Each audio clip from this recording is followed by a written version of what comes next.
And if you don't do the research that I and others have done, you will never know anything about them. I can guarantee you that. They meet in secret. They take oaths that they will submit to ritual murder if they betray those oaths. They have infiltrated every level of society, the military, and the government in all of the major nations, the important nations of the world, and most of the smaller nations. And they are, at this moment, I can assure you, in total control of everything. They're propelling the world into what they call a new world order. What they hope will be a utopia on earth for them, with us relegated to the position of mere slaves, much as the people were relegated to their positions in George Orwell's book, 1984. George Orwell was a member of British intelligence and knew what he was writing about. For I first got my glimpse into this plan when I was a member of the Office of Naval Intelligence.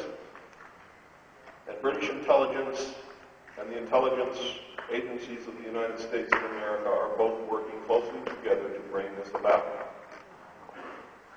And I will prove that to you tonight. I found it intriguing in my research that in most, if not all, primitive societies, all of the adults are members. They're usually separated into male and female groups. The male usually dominates the culture. Surprisingly, this exactly resembles many civilized secret societies, in which they profess to want to give women rights, but in actual practice, they never, ever do. This could only mean that the society is working not against established authority, but is the established authority. In fact, this would tend to remove any validity of any argument that all secret associations are dedicated to the destruction of properly constituted authority. How can they be if they are it? This can only apply, of course, where the secret society makes up the majority or entirety of any people which it affects. Only a very few fall into this category. For those of us here, except for maybe one or two members of these secret societies who have come to see how much we really know and how much of it we are really telling to you, we're left out of this cycle. The actual religion is as old as man. And it began on the first sunrise when the first man opened his eyes on this earth and saw the sun rise up and spread warmth across his body. And he could see, and he could act, and he could run from the wild animals because he could see them far away. He could take care not to step into danger. But then something happened. The sun went down and sank. It died. Man was then confronted with the forces of darkness.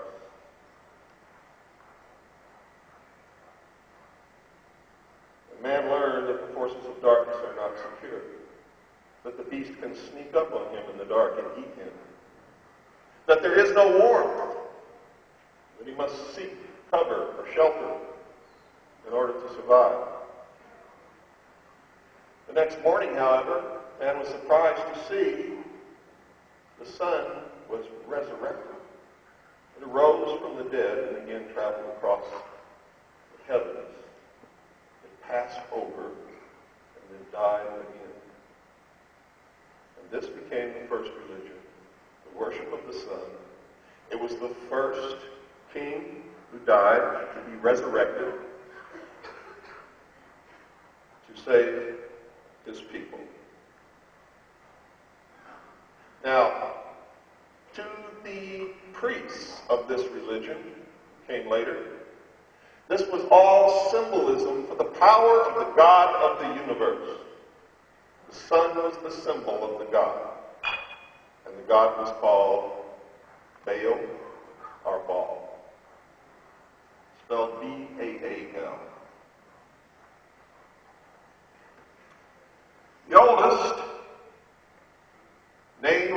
people for this order was the Brotherhood of the Snake, also called the Brotherhood of the Dragon.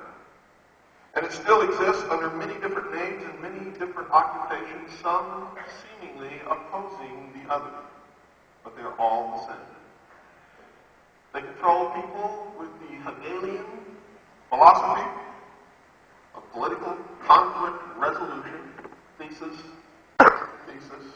synthesis. They find the synthesis first, what they want, and then they create the two forces that oppose each other that they know beforehand will create and bring about the synthesis. And people think it all happened by accident. The Brotherhood of the Snake is devoted to guarding the secrets of the ages. They conceal the truth from the people and have been hoarding and guarding secret technology since the beginning of men. And they're devoted to the recognition of Lucifer as the one and only true God. Now let me make something clear here. They don't really believe that Lucifer is God. They deal in symbology, and they heap layers of symbology upon symbology so it is difficult to penetrate to the truth. Lucifer is the symbol of the Luciferic philosophy, which is this. Man was held prisoner in the Garden of Eden by an unjust and vindictive God, and he was set free from the bonds of ignorance by Satan on the orders of Lucifer. Some say they're the same. Doesn't matter what you believe, this is their story. I'm going to tell it the way they believe it. But they set man free with the gift of intellect, and through the use of the gift of intellect, man himself will become God. Lucifer is the symbol of the intellect, the brain, Baphomet. That's what the Templars truly worshipped. They didn't worship the skull. The skull was the symbol, the receptacle of the brain, the intellect. It is pure humanism. They were also the first communists. And communists came from them. And our enemy was never communism. Our enemy has always been the Brotherhood of the Snake.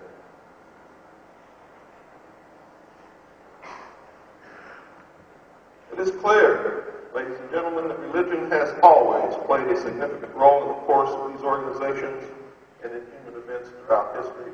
Whether or not you personally are religious makes no difference whatsoever. What religion you believe in also makes no difference whatsoever. If they have the power and they believe this story or this philosophy, it will affect you no matter what you believe, no matter who you are, no matter where you live. That is the reality of the world. The quicker we understand that, the better off we will be. Communication with a higher source, often divine, is a familiar claim in all but a few of these organizations. The secrets of these groups are thought to be so profound that only a chosen, well-educated few are able to understand and use them. These men use their special knowledge for the benefit of all mankind, and that's their rationalization for the terrible things that they perform in order to reach the end. And they believe that the end always justifies the means.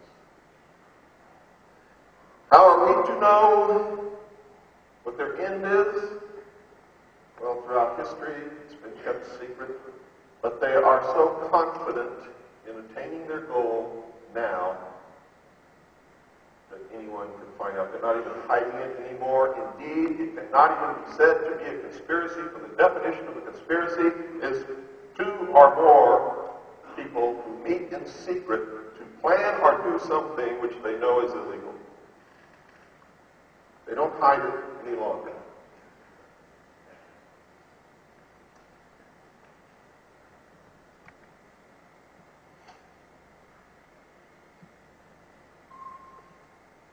Forgive me, I have to pause every few minutes and wet my mouth because I have a sinus condition and the medicine I take dries everything up. Secret societies, folks, mirror events in everyday life. There's always an exclusivity of membership, And this is one of their holding forces that get you to want to join, get you to want to stay and preserve the secret. With the resultant importance attached to being or becoming a member. And this is found in all human endeavors, even those which are not secret, such as football teams or country clubs or your little clique on your block or your pub or whatever it is that you belong to. It is a human failing that we want to belong sometimes so much, we want to be loved so much that we give up what we should do in order to attain it.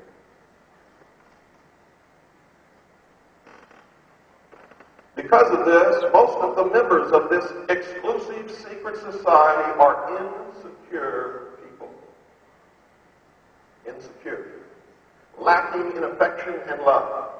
And even when they find out the truth about the organization, which they don't know for a long time, they sometimes rationalize staying with it to fulfill the need to be loved. So that they will not be rejected by the friends and the brothers and sisters that they've made during the years that they've spent with this organization that has become to mean so much to them. There's the use of signs, passwords, and other tools. They deal in symbology. They flaunt the truth in front of your nose all the time, but since you cannot read their language, you interpret it in another way. And I'll show you a good example of that in one of the videotapes in just a few moments. I'll also show you that on the Great Seal of the United States. The United States of America was founded by our forefathers to create the New World Order. The stated reason almost always, different from the real reason for the society's existence, is important. It can be anything, but it's usually fraternal and is found in all pressure groups wherever people congregate.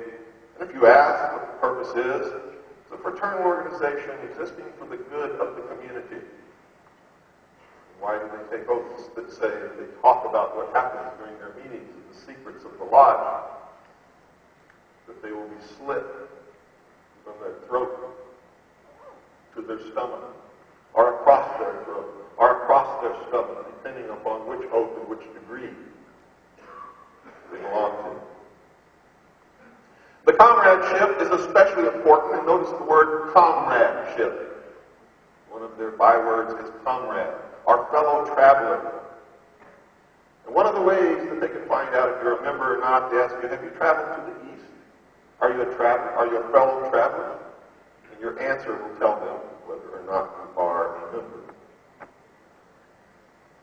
Now, you have to understand that not only were those the passwords and bywords and secret codes of this secret organization, but they were also used by the Communist Party, which is just another branch of the same organization, along with a religion that you just looked at, and another one called Mormonism.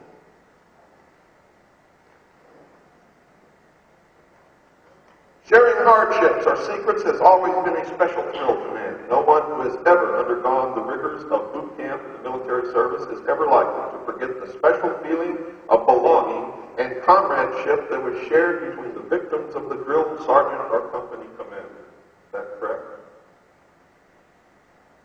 It is with me. Or it's a traumatic experience.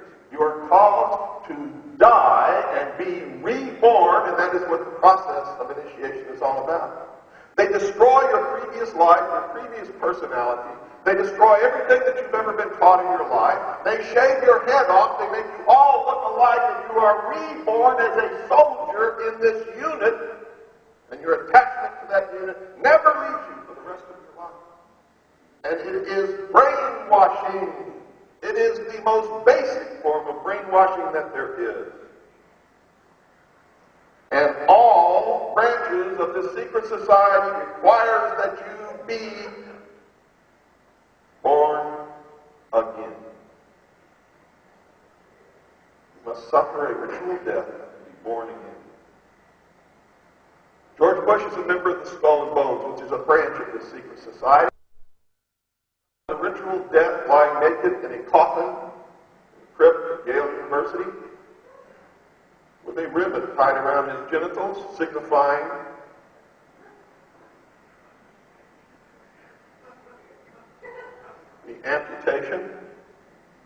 the raising of man above the animal to the state of pure intellect. And in the ancient days, when you reached the 6th degree, this operation was actually performed. That's why you read in these books, in the Arthurian legends, and in the legends of the ancient Egyptians, there's always this account of a procession of women holding a shallow dish. One of them is carrying a spear dripping blood, and there's a reed. The reed was placed in the urethra, so that when the member was amputated, urination could still be performed until the wound healed, and the urethra would not be sealed in the healing.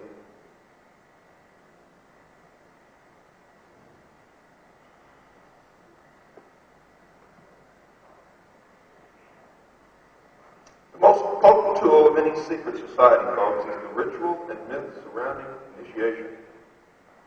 I use the example of boot camp in the military because most of us understand what that is, whether we went through it or not. Been exposed to it, either movies or television, or from your father, or an uncle, or a brother.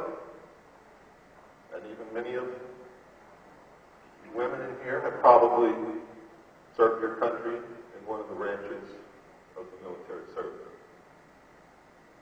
So you should be able to look back upon that experience and understand now better what happened to you.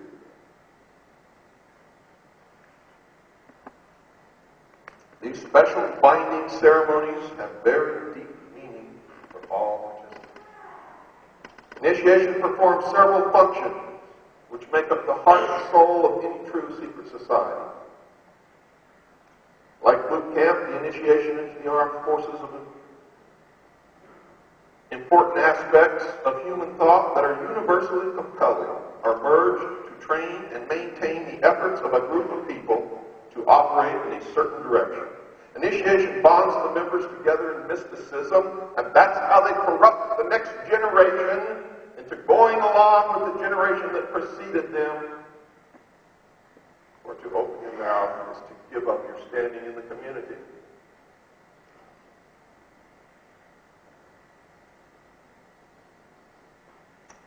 Neophytes gain knowledge of a secret, giving them special status.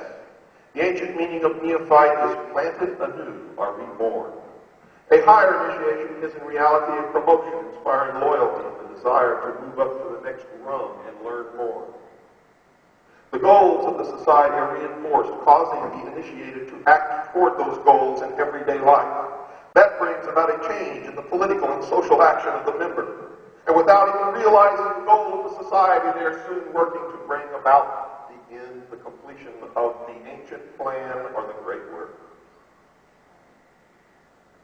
The change is always in the best interest of the goals of the leaders of the secret society. The leaders are called adepts. This can best be illustrated by the soldier trained to follow orders without thinking. The result is often the wounding or death of the soldier for the realization of the commander's goal, which may or may not be good for the overall community. Initiation is a means of rewarding ambitious men who can be trusted. We'll notice that the higher the degree of initiation, the fewer the members who possess the degree.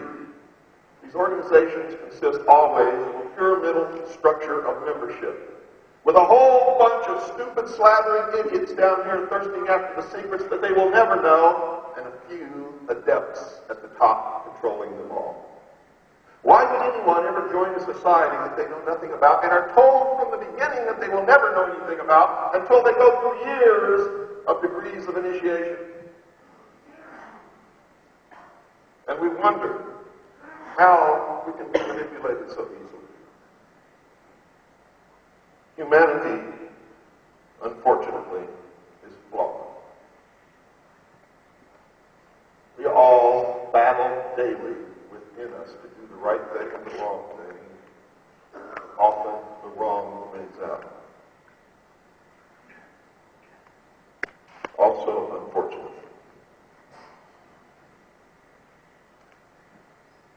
This is not because the other members are not ambitious, but because a process of very, very careful selection is being conducted. A point is reached where no effort is good enough without a pull-up by the higher members. Most members never proceed beyond this point and never learn the real secret purpose of the group. The frozen member from that point on serves only as a part of the political power base, as indeed he has always done. You may have guessed by now that initiation is a way to determine who can and cannot be trusted, and who will be moved up to take part in the manipulation of the world. There are many methods of deciding that. I'm going to skip over those simply because they're not that important.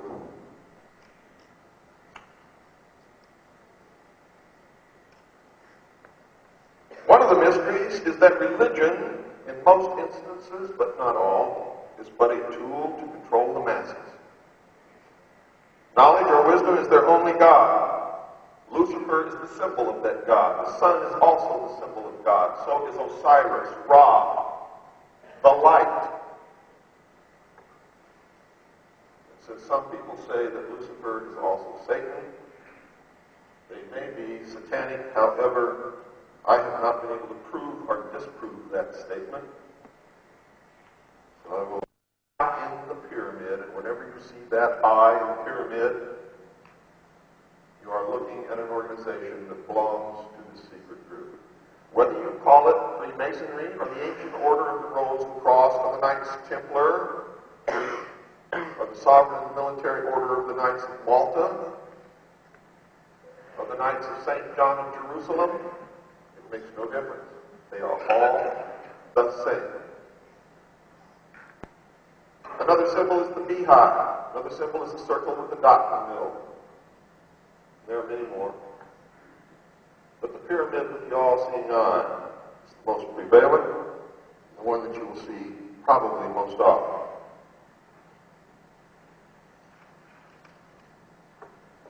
Undesirable effects of secret societies and their aura of mystery has sometimes given them the reputation for being abnormal associations, or at the very least, strange groups of people. Whenever their beliefs are those of the majority, they are no longer considered antisocial. A good example is the Christian church, which at one time was a secret society under the Roman Empire. In fact, the, quote, open, friendly, secret society, unquote, which is now the Vatican, actually ruled most, if not all, of the world at one time.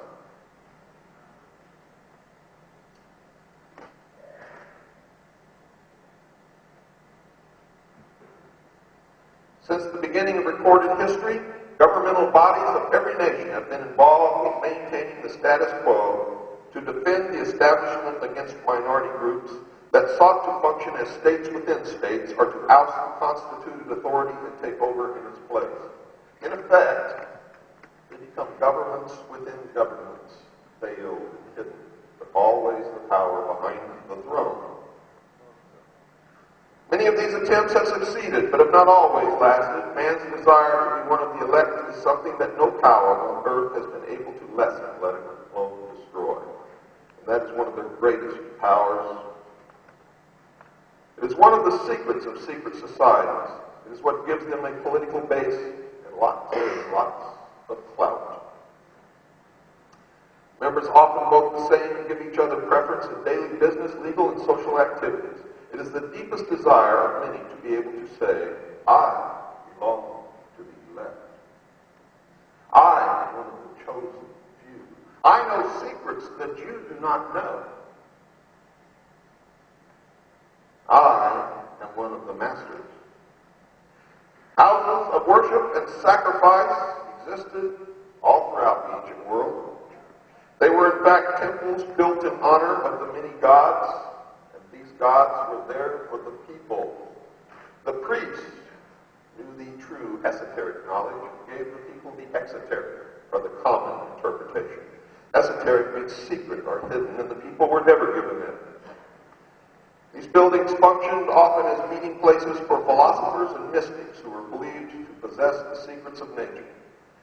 These men usually banded together in seclusive philosophic and religious schools and were known as the mysteries.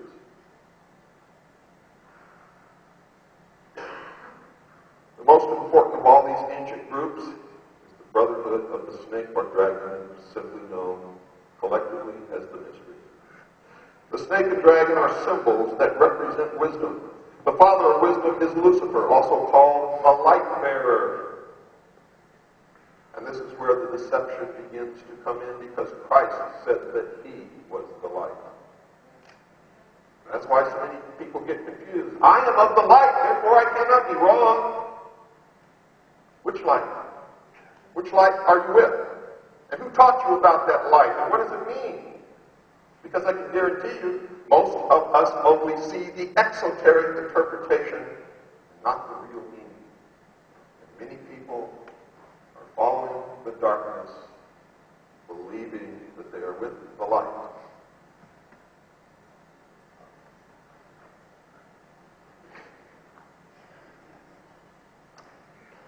The focus of worship for the mysteries was the sun, also known as Baal or Osiris, Ra.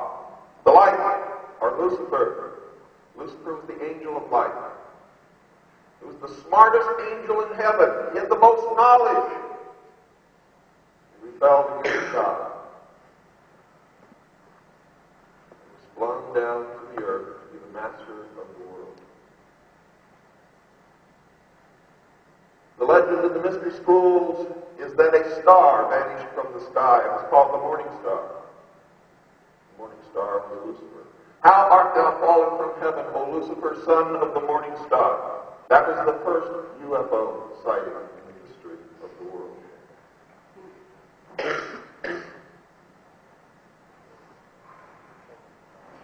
The sun is the representation of their God. Osiris was represented by the sun. That's a quote from Albert Pike. How art thou fallen from Lucifer, how art thou fallen from heaven, O Lucifer? Isaiah 14, verse 12. It is claimed that after Lucifer fell from heaven, he brought with him the power of thinking as a gift for mankind. Quote from Fred Giddings from his book Symbolisms in Occult Art. Most of the greatest minds that ever lived on this earth were initiated into the society of mysteries by secret and sometimes dangerous rites, some of which were very cruel. Some of the most famous were known as Osiris, Isis, Sabius, Cybele, Elasis, and Baal. Plato is one of those initiates, and he describes some of the mysteries and his own initiation in his writings. Plato's initiation encompassed 3 days of entombment in the Great Pyramid, during which time he died symbolically, was reborn, and was given secrets that he was to preserve. Plato's writings are full of information on the mysteries. Manly P. Hall, 33rd degree Mason, stated in his book, The Secret Teachings of All Ages, that, quote, the illumined of antiquity entered its portals as men, they came forth as gods, unquote. The ancient Egyptian word for pyramid was kuti, which meant glorious light. Mr. Hall also says, quote, the pyramids, the great Egyptian temples of initiation, unquote. The pyramids, ladies and gentlemen, were never tombs.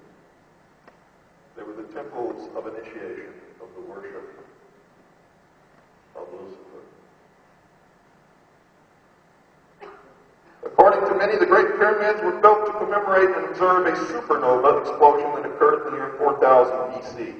Dr. Anthony Hewish, 1974 Nobel Prize winner in physics, discovered a rhythmic series of radio pulses which he proved were emissions from a star that had exploded around 4000 BC. And listen to this. The Freemasons begin their calendar from AL, which is in the year of light, Annos Luminos. Found by adding 4,000 to the modern year. That's 1990 plus 4,000 equals 5,590 AL. You can find these dates on the cornerstones of buildings where the cornerstone was laid with a Masonic ceremony. You will find them on most buildings in Great Britain. George Mikanowski wrote in The Once and Future Star that the ancient Sumerian cuneiform described a giant star exploding within a triangle formed by Zeta Pupae, Gamma Velorum, and Lambda Velorum, located in the southern sky. And the same tablets state that the blazing star that had exploded within the triangle would again be seen by man in 6,000 years. And according to the Freemasons' calendar, it will occur in what year? The year 2000. That's why we know, because their calendar ends at the date 6,000, that the completion of the great work is scheduled for the year 2000. That gives us a little less than 8 years, folks, to do something about this, or join them.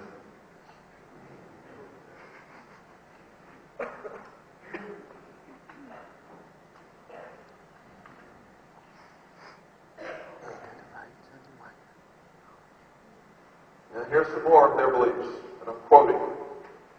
The first one, I always quote them, so that nobody can ever accuse me of bringing false charges against this group. I tell you what they believe, I'm quoting them. The first man who bethought himself of saying, "This is mine," and found people simple enough to believe him, was the real founder of civil society. What crimes, what wars, what murders, what miseries and horrors would he have spared the human race if someone would have warned? Beware of listening to this impostor. You are lost if you forget that the fruits of the earth belong to all and the earth to no one. That's communism. Ownership of property is not peculiar to the human race. The bird has its nest. The dog has its bone that it will savagely defend. If everything were divided up today, all would be unequal again tomorrow. One man would fritter away his share. Another would double it by turning it to good account. The practical and energetic would soon be more prosperous than the idler or the wastrel. The parable of the 10 talents perfectly illustrates the difficult capacity of differing men to deal with money. And that is why we must rule with a benevolent despotism.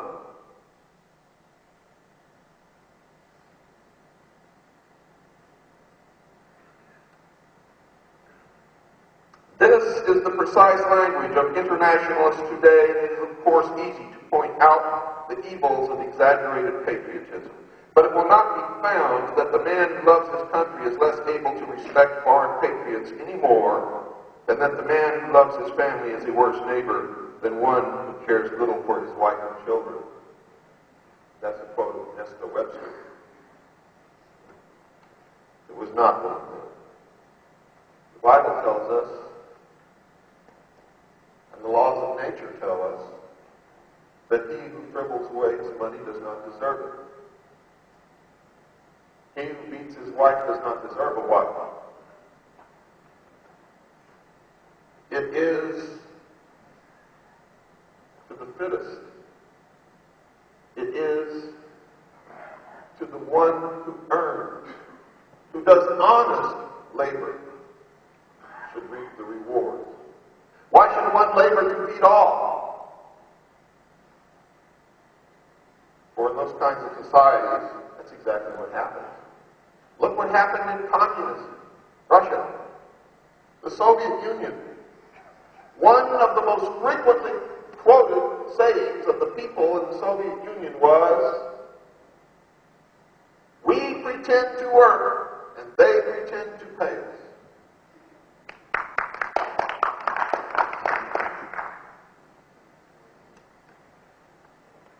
So I can safely tell you, with no psychic powers whatsoever, that the New World Order will be totalitarian and socialist in nature. Here are their tenets. Abolition of monarchies and all ordered government, except for theirs.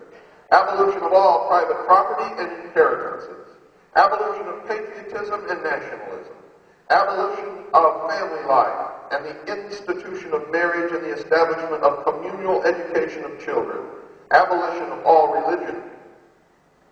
And if you look around you in the world today, that is exactly what is taking place, folks. Exactly. They're building their world under our noses. And because they're generally right when they call us cattle who don't use their brains,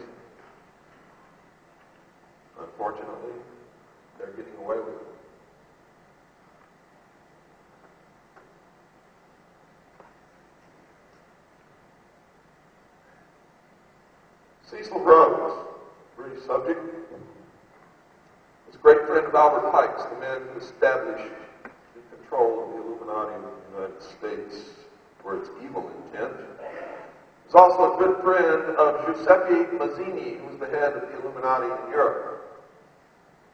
They corresponded frequently. The letters between Pike and Rhodes and Mazzini used to be on display in the British Museum, and good researchers still may be able to dig them out, and they haven't been buried good forever. And one of the things that Cecil Rhodes wanted to do was leave money in his will for the secret society that would bring about the New World Order. But he changed that will, realizing that he left the money in the will, it would become public knowledge that there was going to be a New World Order, so he couldn't do that, could he? Instead, he left his fortune to Lord Rothschild, who established the things that Cecil Rhodes wanted. He wanted bright young men chosen to be trained in England to become the leaders of the New World Order. So the election that just occurred in the United States of America was no victory for us, for Bill Clinton was a Rhodes Scholar. He's also a member of the Council on Foreign Relations, the Trilateral Commission, and he's a Mason. So we just lost all the way around. All the way around. In my country, the United States of America, of a total of 1,372 American Rhodes Scholars, up to 1953, and that's as far up as we're able to get it because we can't identify the positions that they all hold now, 431 held or hold positions in teachings, educational administration. Among them are 31 college presidents, 113 held government positions, 70 held positions in press and radio, and 14 were executives in foundations.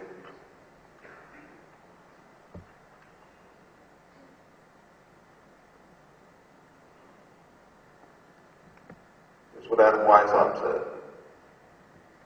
In reference to the various governmental leaders which the Illuminati had targeted for subversion, Weishaupt remarked, quote, "It is therefore our duty to surround them with the Illuminati's members, so that the profane may have no access to them. Thus we are able most powerfully to promote our interests. If any person is more disposed to listen to princes than to the order, he is not fit for it and must rise no higher. We must do our utmost to procure the advancement of Illuminati into all important civil offices. By this plan we shall direct all mankind. In this manner, by the simplest means, we shall set all in motion and in flames. The occupations must be so allotted and contrived that we may in secret influence all political transactions." That's why Franklin Delano Roosevelt said, "Nothing ever happens by accident. Everything is planned."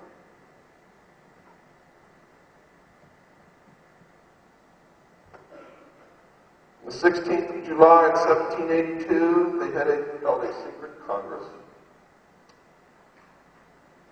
Nestor Webster observes, quote, "What passed at this terrible Congress will never be known to the outside world, for even those men who had been drawn unwittingly into the movement and now heard for the first time the real designs of the leaders were under oath to reveal nothing.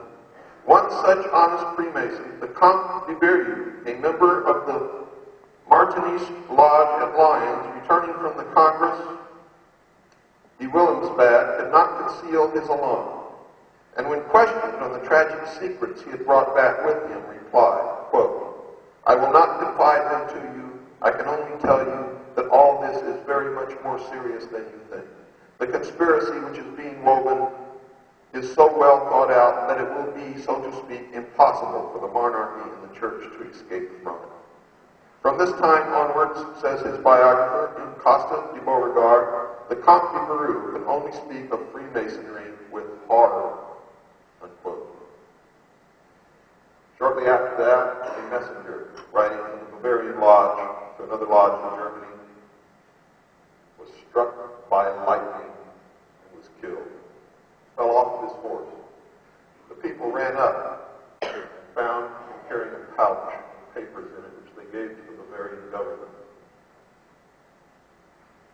They were exact paragraphs out of what is now known as the Protocols of the Wise Men of Zion, which has been blamed upon the Jews, and the Jews did not write the point that I made very well in my book.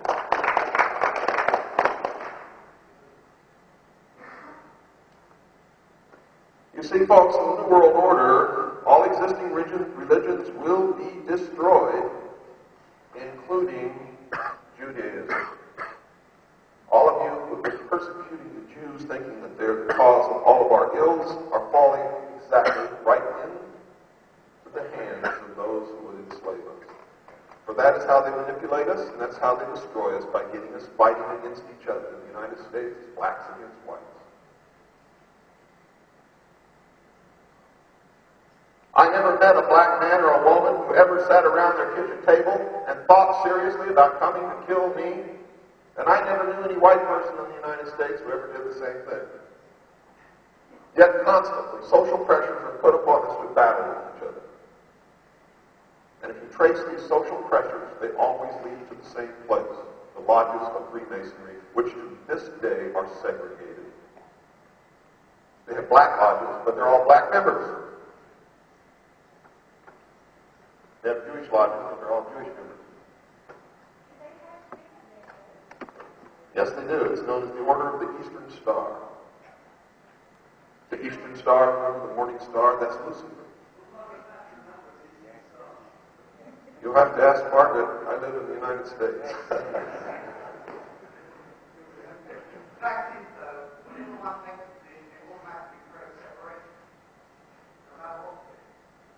Well, let's hold our questions till the end, folks. I've got a lot of ground to cover.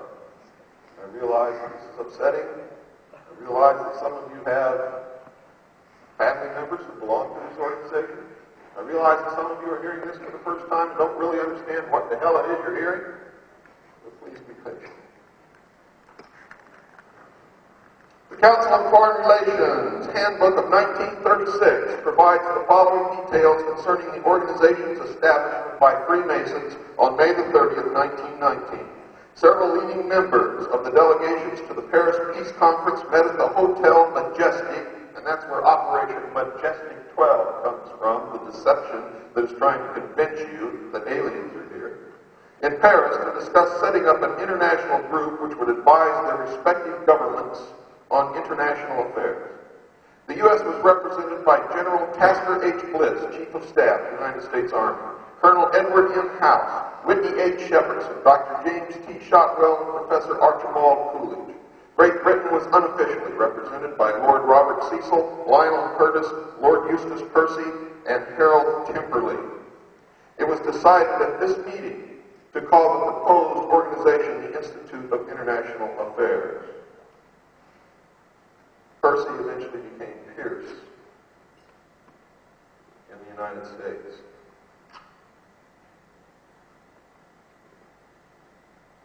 George Bush is a member of that family, as is his wife.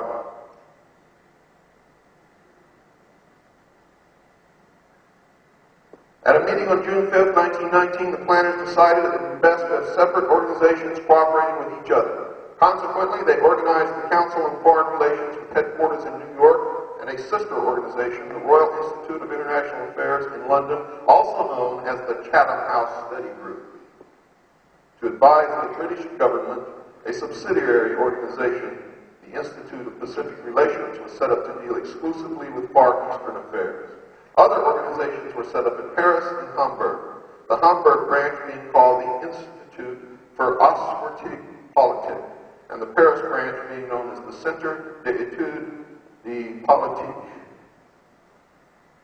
étrangère. I'm not good at French, so I hope you understand. Baron Edmond de Rothschild of France dominated the Paris Peace Conference, and each of the founders of the Royal Institute ended up being men who met Rothschild's approval. The same was true of the Council on Foreign Relations, which was not officially formed until 29 July 1921. Money came from J.P. Morgan, Bernard Baruch, Otto Kahn, Jacob Schiff, Paul Warburg, and John D. Rockefeller, amongst others. And this was the same crowd involved in the forming of the Federal Reserve. The Council's original board of directors included Isaiah Bowman, Archibald Coolidge, Davis, Norman H. Davis, Stephen Dugan, Otto Kahn, William Shepard, Whitney Shepherdston, and Paul Warburg. And the center of power was with the Knights of the Golden Circle in Cincinnati. I do most of my research, ladies and gentlemen, through genealogy, because I have found that they pass their membership in these organizations down from father to son, and they intermarry to keep the power within great families. This is called an oligarchy. Now, one of the great initiation rites in Freemasonry is the story of Hiram Abiff. And the story goes that the master mason in building the Temple of Solomon, which is all allegory, it doesn't mean anything about the real Temple of Solomon. They deal in symbols. The Temple of Solomon is the temple of the sun. The knights of the temple are the temple builders. The temple is the body of man, which they strive to make perfect. And when man has reached the perfect state, he will be known by the number 666. That's what all this New Age gobbledygook is all about. It took me years to discover this. I thought I was never going to do it. And I finally did. It made me so happy.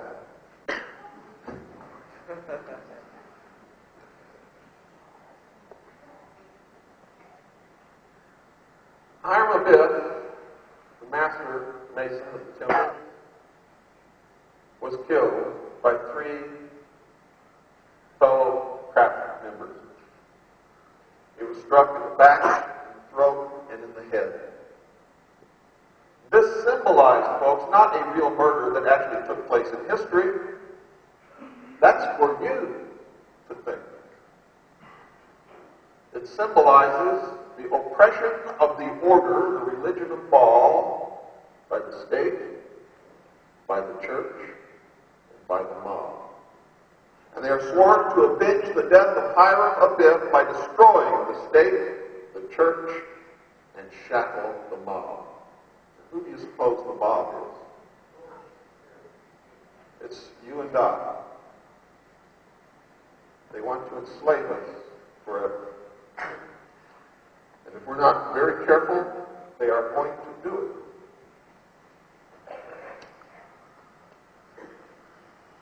You hear all this talk of Isis and Osiris and the Earth Mother. And nobody really knows what that means. Also, some people profess that they do. And when you think that you do, you are holding with your teeth to the butt of the exoteric joke. I'm going to give you the true meaning now. The fable of Isis and Osiris, as it has descended to us in the account given by Plutarch, has not been greatly amplified by modern research. The Egyptian fragments which have been translated in recent years offer no complete account of the birth, life, death, and resurrection of Osiris, who was really who. I'm going to give you the account of the rule and death of Nimrod. Because Nimrod was Osiris. Nimrod was the first priest in the cult of the worship of Baal.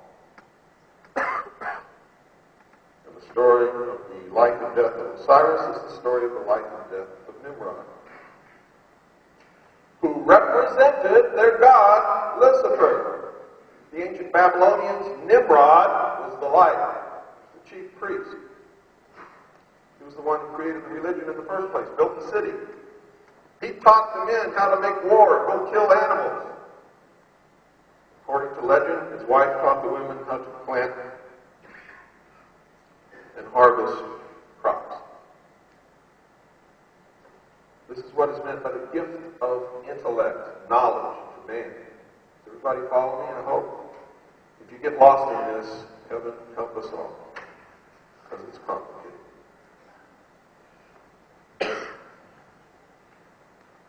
Anyway, I'm going to go over it quickly. Osiris was a great king in legend. Everybody thinks this is Egyptian, but it's Babylonian. He was a great king. He taught the men how to hunt, how to build walled cities to protect themselves from enemies and from wild beasts. His wife, Isis, in the old religion, was Astarte. Taught the women how to sew and reap the harvest. The people loved Osiris, but he had a jealous brother, Typhon, also known as Set, who conspired to kill Osiris by building a coffin out of wood, and said that anyone, it was a beautiful box, actually, it wasn't a coffin, it was beautiful, according to the legend, it was the most beautiful box ever built. According to the legend, at one dinner party one night, Typhon set this box in the middle of this road in the room and said, anyone who can lie perfectly, fit in this box perfectly, can have it. And everyone tried, but he had built it to the exact length or height of Osiris. Osiris laid the box and fit. Quickly, being his henchman, grabbed the top of the box, put it on, nailed it down, and poured molten lead around the seams. They then took it out and buried it under a tree. This morning, you heard about the forest when Eustace Mullins. It's the same story. That's why the tree, the forest, is so important to these people. Osiris, coming home, not finding her husband and brother, set out to find him. She found him, brought him back to the castle, and by magic was trying to bring him back to life. When Typhon found out that she found the coffin, they snatched the body, chopped it into 14 pieces, and scattered it over the land. Isis, in a fit of rage, flew out to find the pieces. She found all save one. She found all the pieces except for the penis of Osiris, which is also known as the lost word of Freemasonry, or the generative force, the G in the middle of the star, denoting generation. And so, she made a substitute. Some stories say out of wood, some say out of gold. But the religion in their altars always had a gold penis, which in later years became an obelisk. The obelisk is the penis of Osiris. It's the symbol of the presence of Lucifer.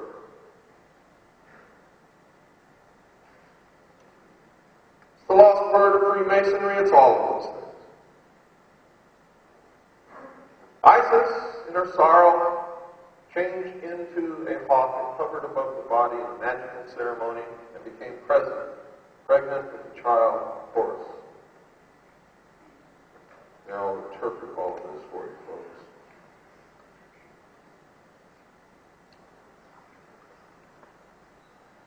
Osiris, the black god of the Nile, must be regarded as the personification of an order of learning. For Plutarch identifies him beyond question with the holy doctrine or the mystery tradition, as Thoth personifies the whole sphere of knowledge. And it was through his assistance that Osiris came into being. So Osiris embodies the secret and sacred wisdom reserved for those who were proficient in the ancient rites. It's important to understand that.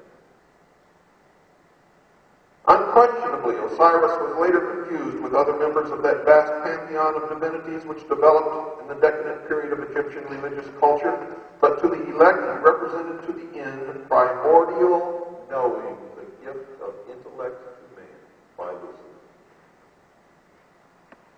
through his agent Satan. That utter realization of truth, undefiled by intellection, unlimited by any mortal procedure, uncircumscribed by the limitation of thinking. He signified not only that divine at-one-ment with the Absolute, which is the end of all illumination, but by his life, death, and resurrection revealed the means by which mortal consciousness could achieve that end. And Osiris was symbolized also by the sun, which died in the evening, was resurrected the following morning. Thus Osiris becomes a dual symbol, being in the first place the esoteric wisdom itself, or the hidden wisdom, and in the second place the composite order of initiates through whom that tradition was perpetuated. The personality of Osiris thus typifies the institution erected by the ancients to perpetuate the deathless truths of the soul. The living head was crowned with the plumes of wisdom and power. The hands bore the scepters of the three worlds, but the body was bound with the mummy wrappings of the dead, signifying that the soul was trapped in the body, in the material world. Here we find the spirit, the living head, bound incongruously to matter, the mummified body. The soul was imprisoned in the narrow bonds of flesh. One thing is certain. Osiris represented the secret doctrine prior to that time when the omnific word was lost. Osiris is the first of the 5 children of Nut. He therefore corresponds with the first of 5 divine kings of China and the 5 exoterically known Diana Buddhas of Lamaism. The 5 children of Nut are the 5 continents which have appeared upon the earth and the 5 races which have populated these continents. Osiris is the primitive revelation of the first race. But as Isis was born upon the 4th day, we find this tradition coming into Egypt through the Atlantean mystery school, of which Isis is the symbol. And remember, Hitler and his generals believed in Atlantis also. They all belong to the same club, folks. And at the highest level of every country, they all belong to the same club, except your ruling family here, which because of the Queen Mother has refused to join. Because of that, we're going to see the monarch fall. And that is what is happening now. From the reign of Osiris, we glean the following philosophical things. There was a time, the Golden Age, when truth and wisdom ruled the earth. And this aristocracy of wisdom was a benevolent despotism, or dictatorship, folks. They try to make it sound good, but a dictator's a dictator. I don't care what you put in front of his name. In which men were led to a nobler state of being by the firm, kindly hand of the enlightened sage. Well, go back and read about ancient Babylon, and you'll find that the king did not have any kind of a kindly hand, but firm it was, often firmly enclosing the handle of the sword, through the use of which heads rolled. This was the divine dynasty of the mythological priest kings who were qualified to govern humanity by virtue not only temporal, but by divine attributes. And there is a bloodline that has been guarded jealously by these people for centuries. It is the line of those who throughout history have claimed and have been given the divine right to rule. The symbol of this bloodline is called Jacob's Pillar, which is the stone under the coronation throne of England.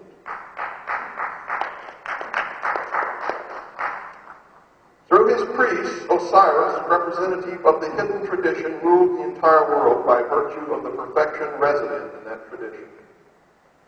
If we concede that Osiris is the positive pole of the universal life agent, then Isis becomes the receptive pole of that activity, and that is the meaning of the Star of David, the androgynous God, the male and female in one body. For the triangle is the symbol of the male, and the delta is the symbol of the female. If you look at them with an open mind, they resemble the actual genitals of the two sexes.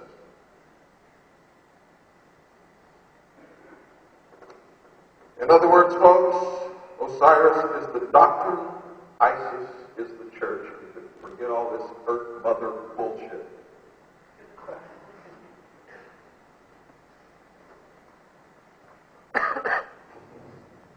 As in Christianity, it is customary to refer to the church as the bride of Christ.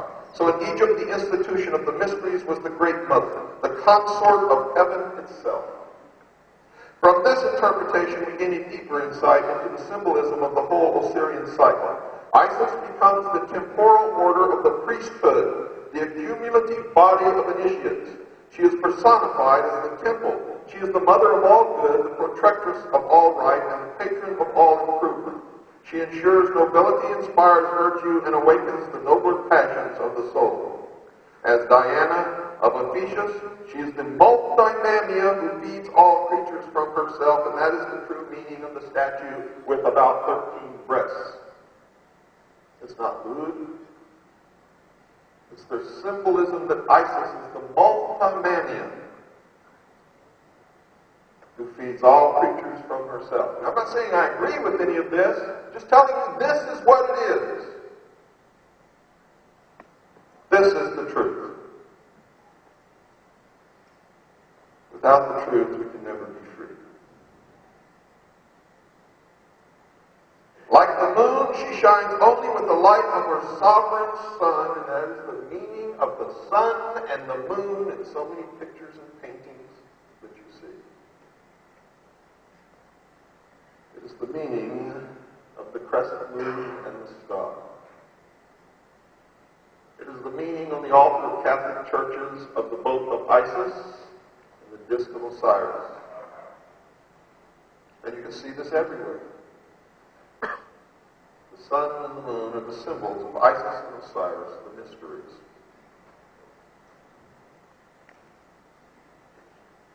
Like the moon, she shines only with the light of her sovereign sun, even as the temple can only be illumined by its indwelling truth. The temple is the body, remember? Can only be illumined by its indwelling truth.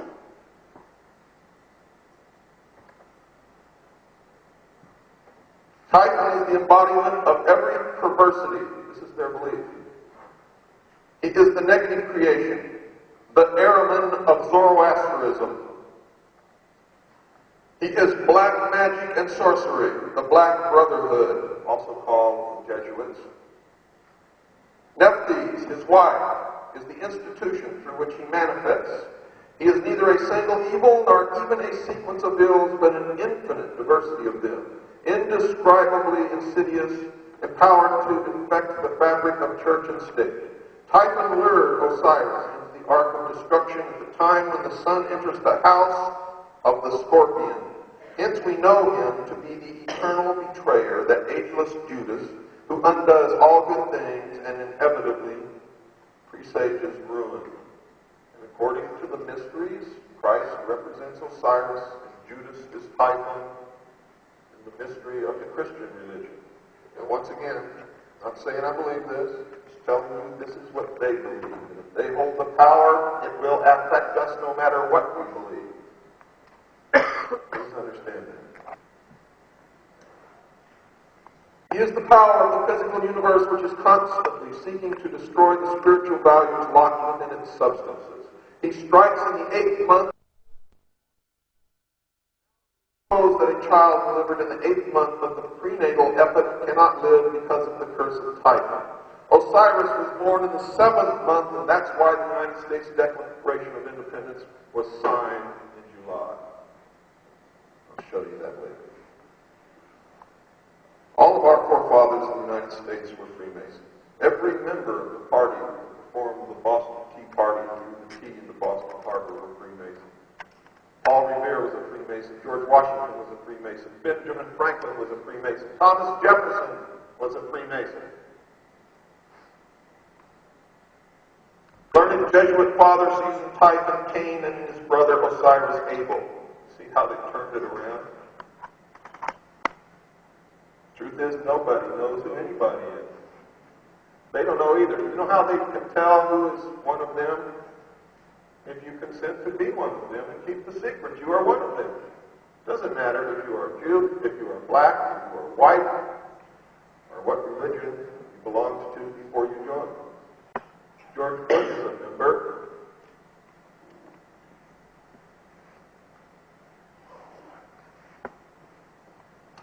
If such a parallel actually exists, then the biblical allegory is susceptible. Now, so you don't start getting antsy. This was written by a 33rd degree Freemason. Remember, I only use their words when I tell you what they believe. Typhon is the desire of the few pitted against the good of the many. Again, communism. He is the spirit of dissension and discord that breaks up unity of purpose by setting factions against each other so that great issues lose the name of action. And these are the people who really do that. The desire for riches, power, and sovereignty, which is what all American citizens possess, sovereignty, by which this evil genius was obsessed, reveals the temptation by which humanity is deflected from its ultimate goal and led into the byways of sorrow and despair. Typhon, the queen of Ethiopia, and the 72 conspirators represent the three destructive powers, preserved to modern Freemasonry as the murderers of the master builder Hiram Abiff, the church, the state, and the mob. Representing ignorance, superstition, and fear, the destroyers of all good things. The advent of greed and perversion marked the end of the golden age of the Osirian age. And when the good prince Osiris, the deeper truth, returned to his own land, he became the victim of a hideous plot. What is this mysterious chest, so beautiful in its outer appearance, but so fatal in its application? Plato, who was wise in the wisdom of the Egyptians, would have answered that it was the body that lures the soul into the sorrows of generation. If this interpretation be projected into the social sphere, the chest becomes symbolic of material organization. Witness the application of this thought to Christianity, where the pomp and glory of the outer show a vast ecclesiastical decaying mechanism that has all but destroyed the simplicity and dignity of the primitive revelation of the mysteries.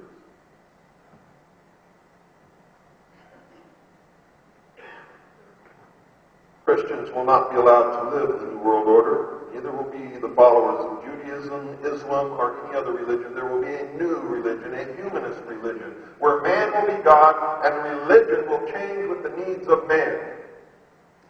Christ will become a consciousness, and you will all worship this, except for a few of us who will refuse.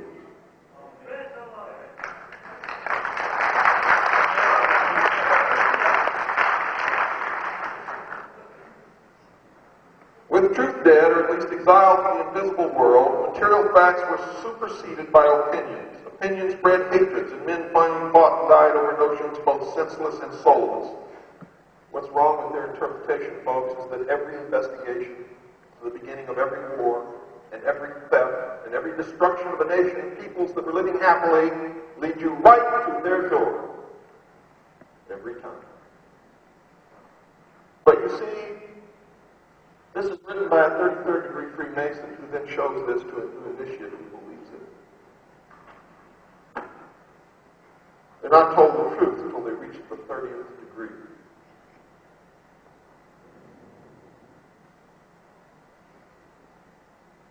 In the dark ages of uncertainty, when reality hid its face and no man dared to know, the leering Typhon ruled his ill-gotten world, binding men to himself by breeding 1,000 uncertainties to sap courage and weaken conviction.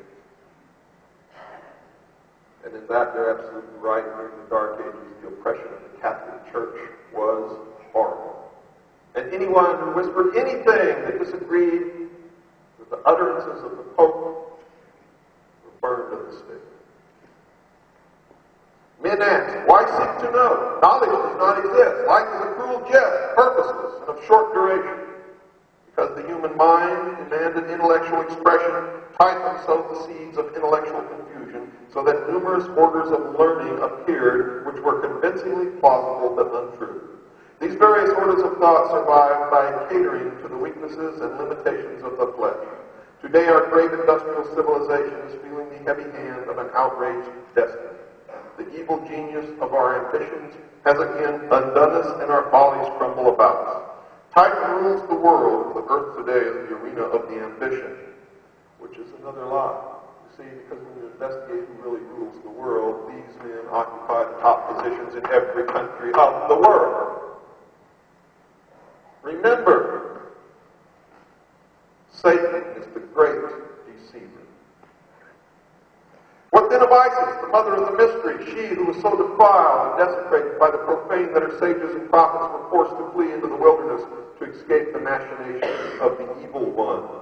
Is she not the woman clothed with the sun? No. That's our name. Of Revelation, who flees with her man-child into the wilderness to escape the evil purposes of the great dragon? That's what they believe. The glory of Egypt worship ceased with the death of Osiris. The mighty temple still stood, but the God who illuminated them had gone. The priests bowed helplessly before the dead embers of their altars. One by one, the sanctuaries crumbled into ruin, and the custodians of these ancient truths hid themselves in obscure corners of the earth, lest they be hunted down and slain for the sin of dreaming and hoping for a better day. Isis then, as the scattered but still consecrated body of initiates, began the great search for the secret that was lost. In all parts of the world, the virtuous raised their hands to the heavens, pleading for the restoration of the reign of truth. Well, that can't be true, because none of them knew anything about anything or who they even were until they went up the ladder of initiation. This congregation of those who prayed and labored and waited, the great congregation of a world in anguish, this is Isis in sackcloth and ashes searching for the body of her Lord. Now, I can go on, but I think I'm going to stop right there because I've got a lot of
$1 bill, folks, there is the symbolism of why this country, my country, was founded, who founded it, and what they're all about. I'll show you that right now. And I believe I'm the first one that's ever truly interpreted this. I know most of you don't have a dollar bill. The great seal is on the back, an obverse and a reverse. When you hand this down, you can pass it around and look at it while I'm talking. Unfortunately, I don't have 1,000. I'd give it to you. Just pass it around so you can see what I'm talking about. And don't worry about giving it back to me. It's not worth it.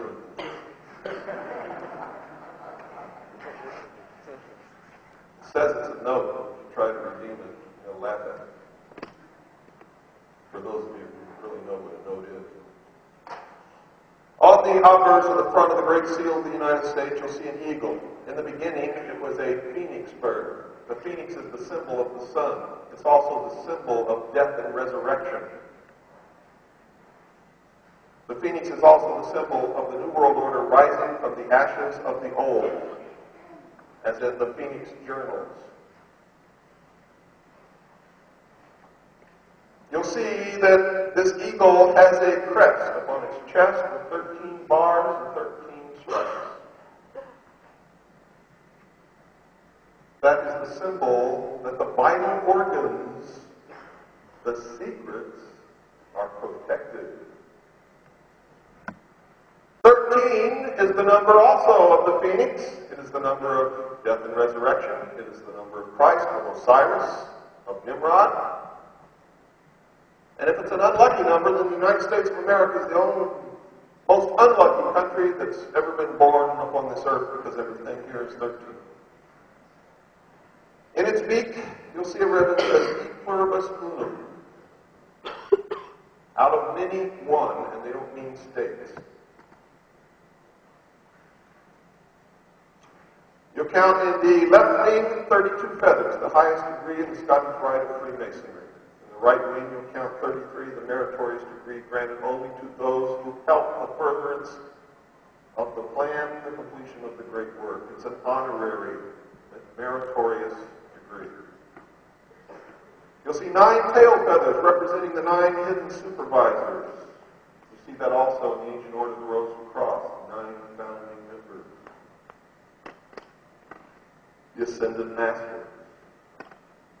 Remember, they always claim communication with a higher order.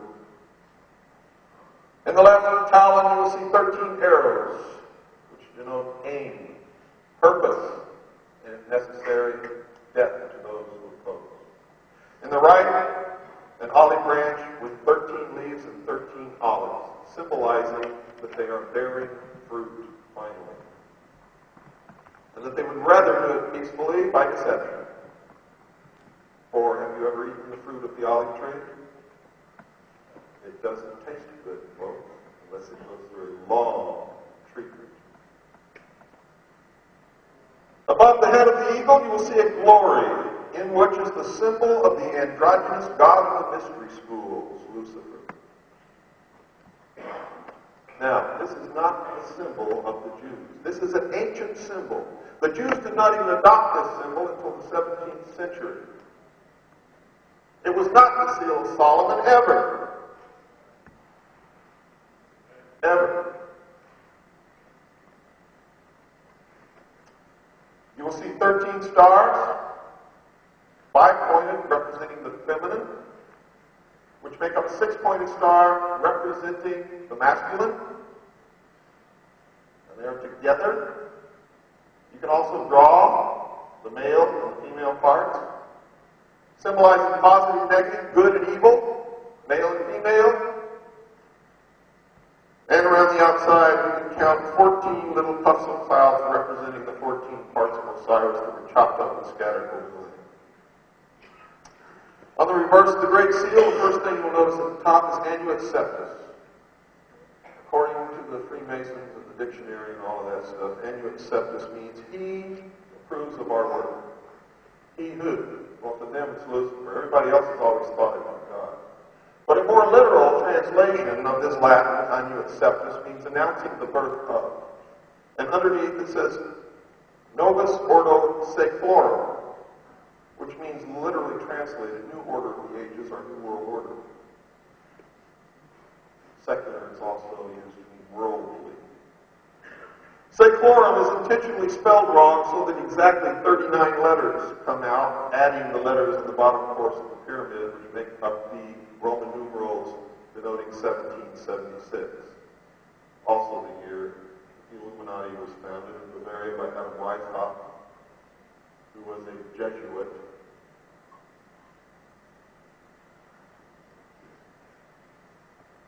Why is that significant? Exactly 39 members of our forefathers signed the Constitution. There are exactly 39 core members of the Bilderberg Group. It is the occult symbology, 3 times 13. The Trinity, 3 times. The order of the trapezoid. The pyramid, the pyramid, the pyramid, and the pyramids below the pyramid. Anybody in the New Age movement has heard that, but I guarantee you didn't know what it meant. You'll see behind the pyramid is a barren desert, meaning when they left Europe, they left persecution behind, and before the pyramid, you can see the growing green things. We've sown our seeds, and they are now beginning to grow. The pyramid has exactly 13 courses, and it's topped by the eye of Horus, the all-seeing eye. The body of initiates represents the eyes of the whole. It's also the eye of Osiris, which means that you can't meet anywhere or do anything without one of them watching you. It's not the eye of God, it's the eye of him. It's a warning.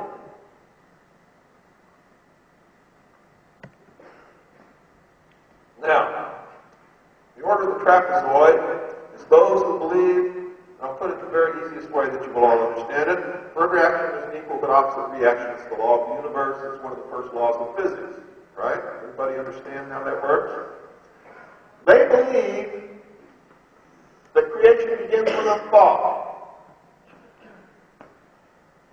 and can become real, material, really here, in action, thought, desire, action. The three legs of the pyramid is why the triangle is so important to the mystery. Thought, desire, action. The Trinity. Astartes, Nimrod. The priesthood were the children. Osiris, Isis, Horus, the child. The body of initiates. Father, Son, Holy Ghost. Throughout history, every religion has had a Trinity at the top. Thought, desire, action is creation. This is what they believe.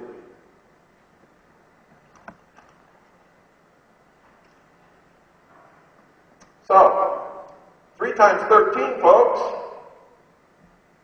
is the Trinity. Death and resurrection. And I knew that this was the key for years, but I didn't know how to work the formula. So I met a New Age guru who sat down and was telling me all about the positive and negative of the pyramid, below the pyramid, and how if the minute something is created, its opposite is created at the same time, and the light bulb. That's the key. Because that's their philosophy in a nutshell. And if that's really true, because remember, it's the androgynous God. Nothing can appear on this earth or in this universe that's positive without a negative. For reaction is an equal but opposite reaction. If it didn't, nothing would work. And that's why I'm telling you right now, there will never be all good in the world. Flies in the face. One of the primary laws of the universe, unless Christ can come down here and work some magic, and I sincerely hope that he comes soon.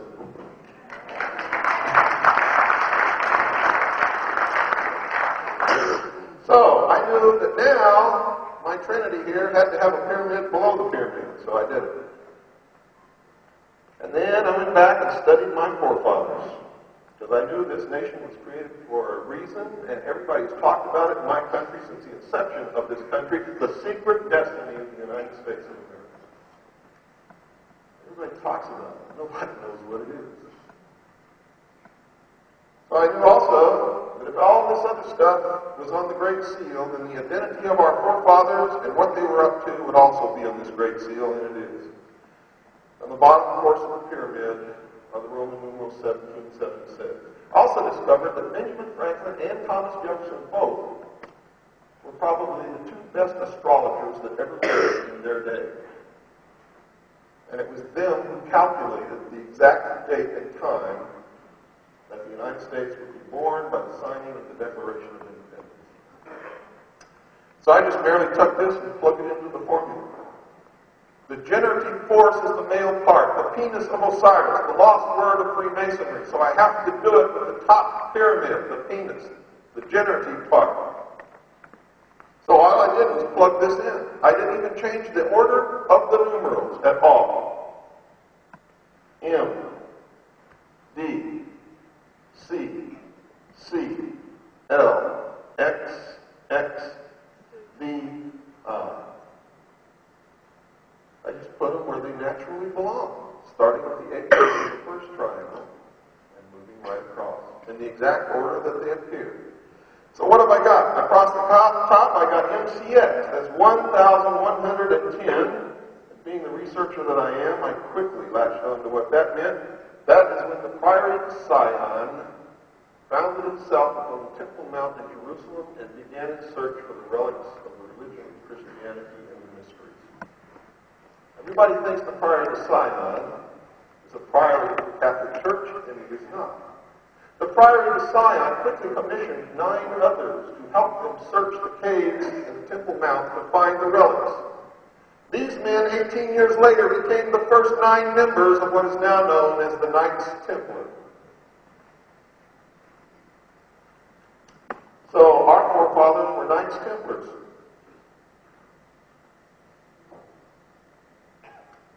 And they founded this country for this reason, folks. We'll do the bottom one. DC is 600.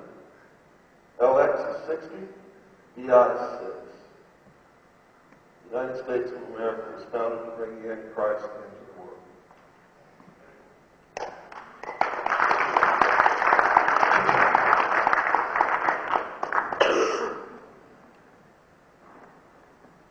Now, I'm going to make it real for you, folks. I need the first video, please. And the lights off on the stage.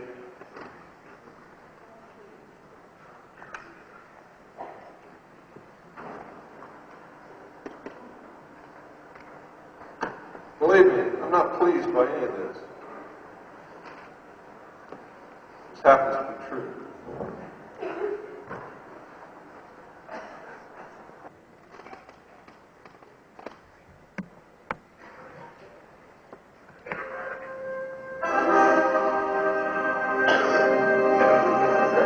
Cyrus riding across the heavens with the boat of Isis.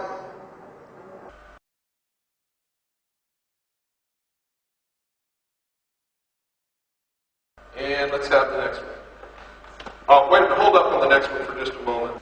Folks, what I'm going to show you now is startling. It's the first time anybody in the world has ever seen it. Anybody.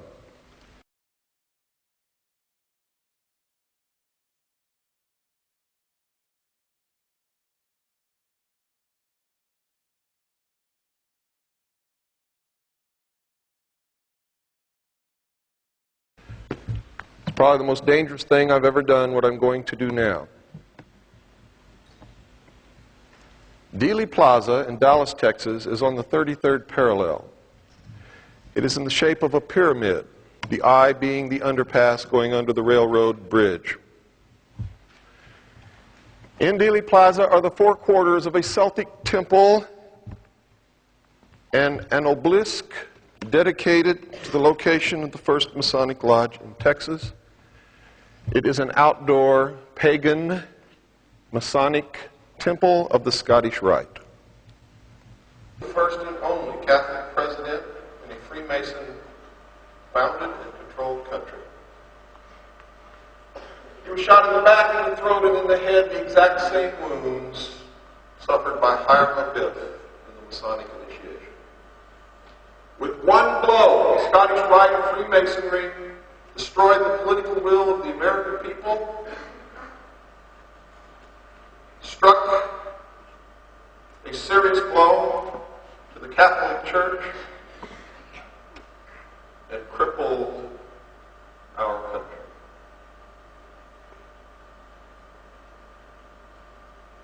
And what you're going to see here is the first time that anyone has ever acknowledged that. They never show you what's in Dealey Plaza, and I didn't know myself until I went. And after all my research, I went to Dealey Plaza, and I was standing in the middle of a pagan temple, the Scottish Rite of Freemasonry, and tears came in my eyes. At the 33rd degree, right round the world.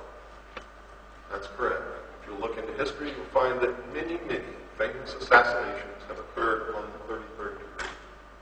The 33rd parallel is a symbolic number of Freemasonry. It means the completion of the great work. Some more step toward the completion of the great work. Okay, will you roll the tape, please?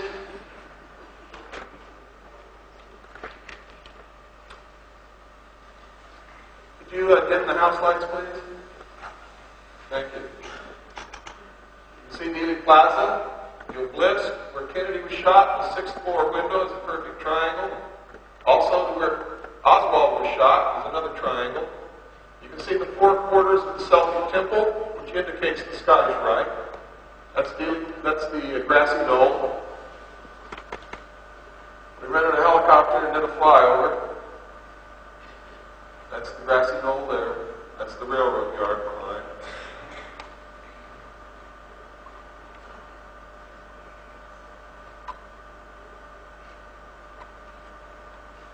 This is the corner of Main and Houston.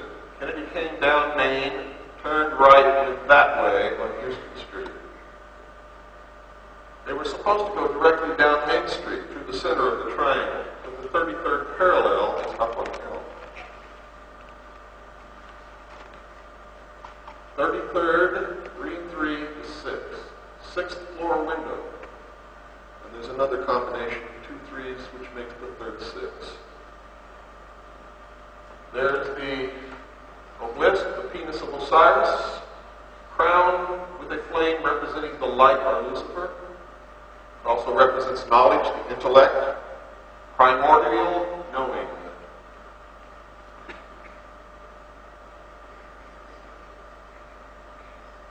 We never showed anybody this in television or in the movies ever. They don't talk about it in books. And this 5-pointed star on top? No, that was a flame.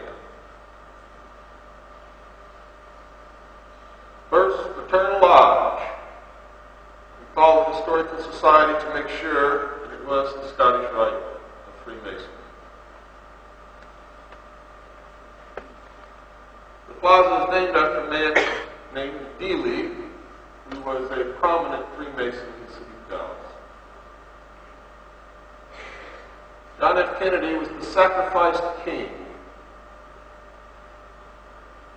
His blood was spilled on the altar of an outdoor temple.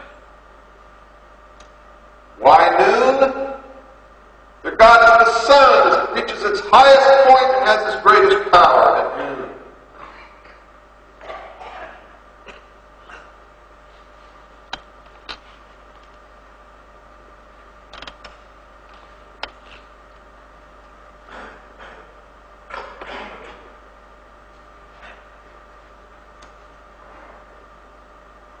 It's ironic that the symbol of Lucifer, the eternal light, has been placed upon the dead king's grave.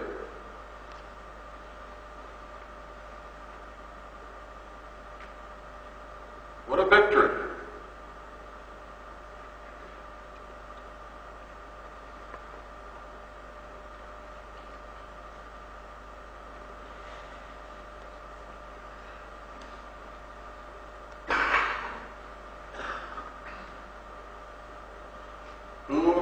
Are the Scottish Rite of Freemasonry? They are the Knights Templars, the world's first international bankers, and they are still the world's international bankers. They never lost a penny of it. The King of France, when he rounded up the Templars in France, didn't get a penny.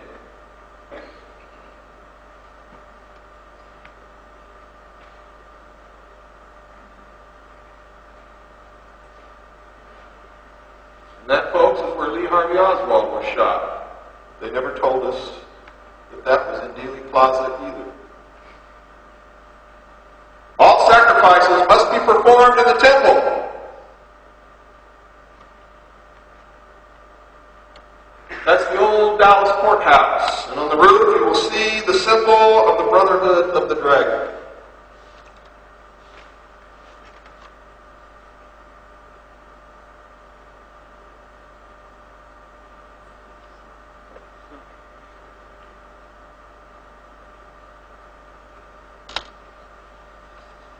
Now, I assure you, I did not build Dealey Plaza just to come here and show you this film.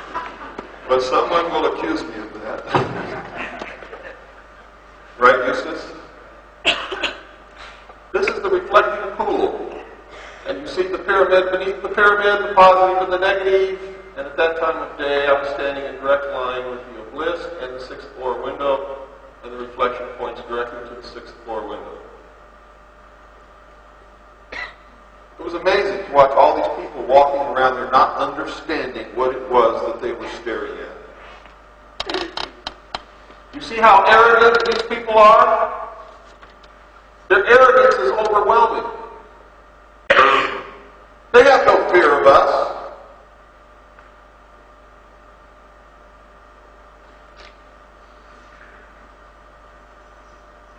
But this may make them think twice for a little while.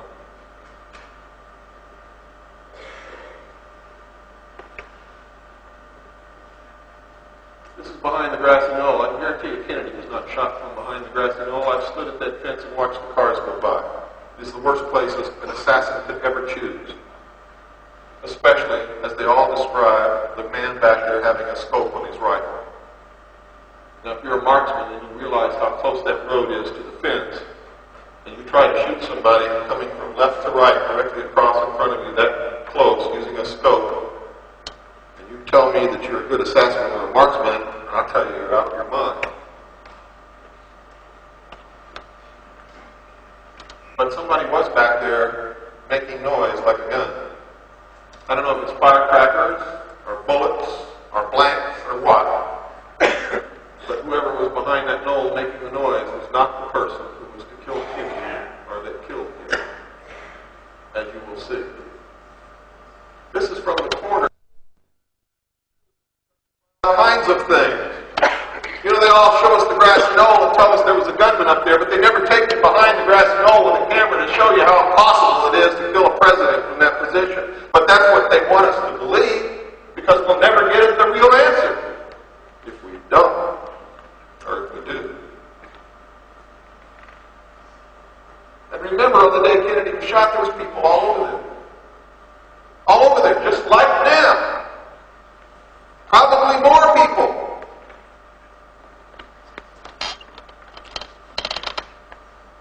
Grassy knoll theory is a problem.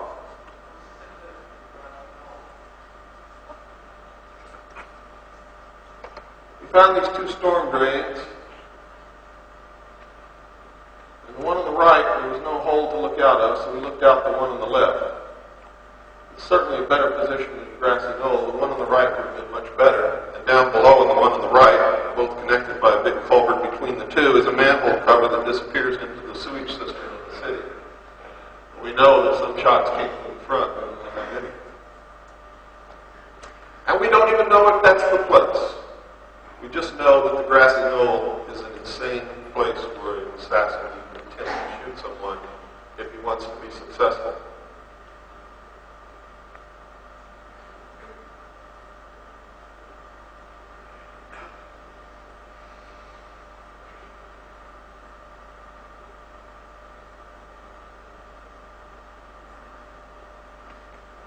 From the abutment, you can see that that's no place.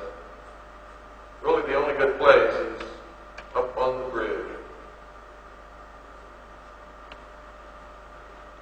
A better place would have been on top of the railroad cars that were parked on the railroad tracks up on the bridge, firing with high-powered rifles directly at Kennedy as he came toward them with silencers on the rifles. And that's where they found the three tramps, one of whom we know was Howard Hunt.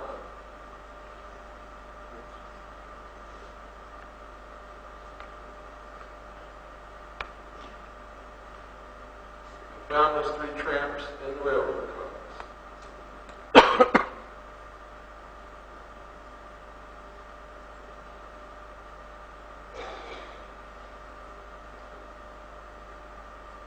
See, we're still in the abutment. We're not even up on the bridge yet. The shot gets better all the time.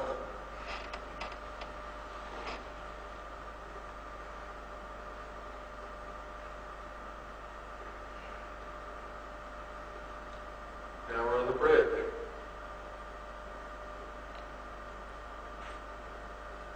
Still got a sign in the way. See, folks, there was no exit wound for the throat wound. No exit. The doctors who probed the hole in the back said it only went in a half an inch and stopped, which means it was probably made later to fulfill the wound in the back, throat, and the head. They tried to disguise the throat wound by cutting a tracheotomy and scarring it all up, and it was never probed, but we know that the back wound never went anywhere.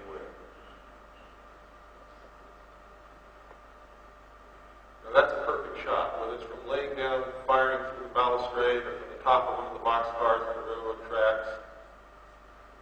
But we still don't really know. And maybe we never will.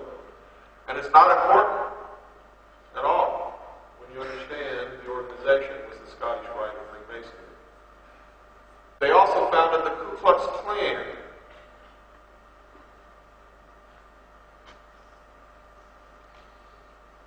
And Kennedy was in the process of granting equal civil rights to blacks in America. Aside from the fact that he was Catholic, and he was striking at the bankers even more because he was printing United States notes non-interest demanding our merit. That wasn't there that day. If it had been, maybe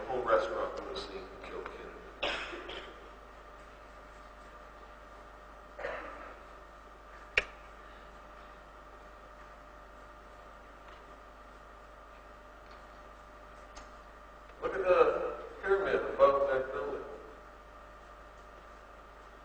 It's been erected since, but it's a direct line with the center of the bridge and Elm Street. Which in the case of the pyramids, folks, very seldom ever an accident where they're placed.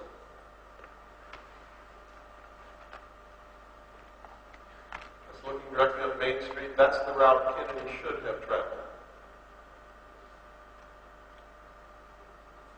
That would have been a good position to fire Kennedy on Elm Street. So would the building to the left.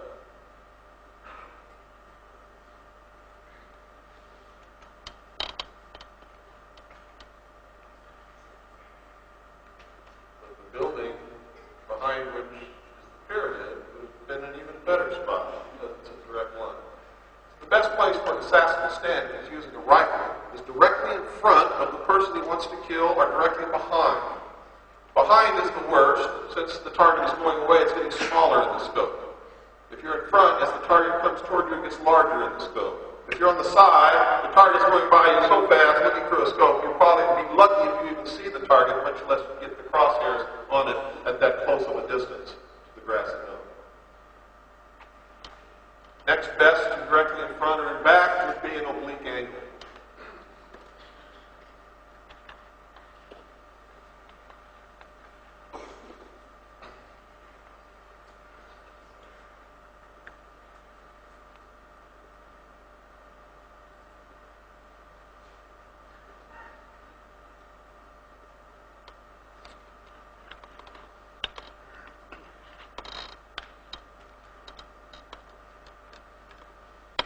John F. Kennedy was putting a severe kink in the New World Order.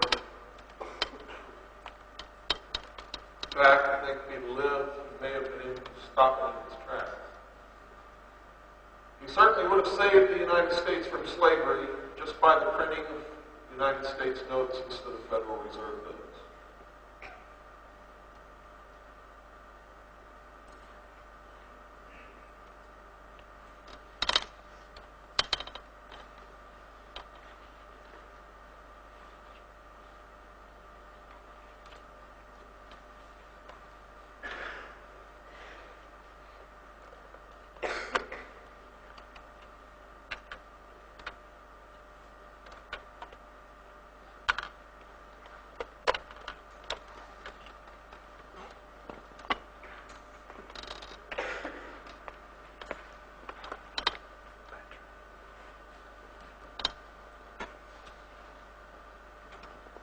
Your eyes on the driver. This is the real speed of the motorcade. On most films that you see, it's speeded up much faster than this. Watch the driver, folks. Don't look at Kennedy, watch the driver.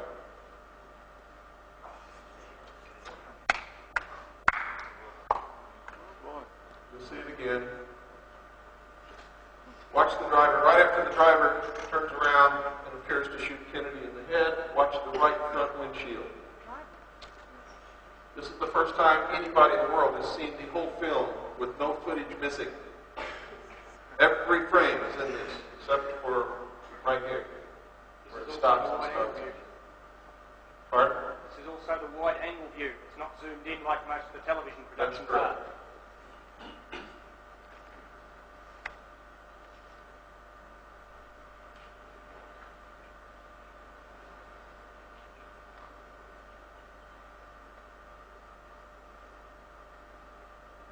At 1/4 speed.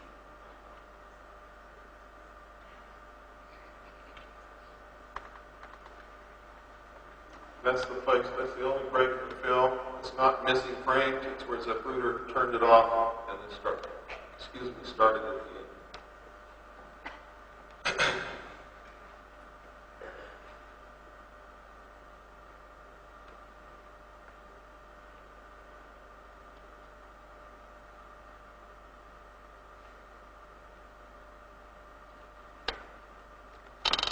Some of you who have good eyes and quick minds will see all kinds of things that were never shown to you before.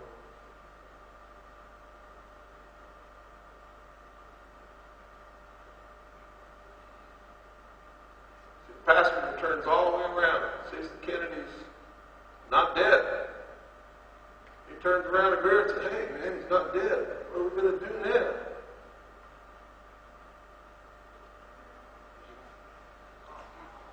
And that's what they did then.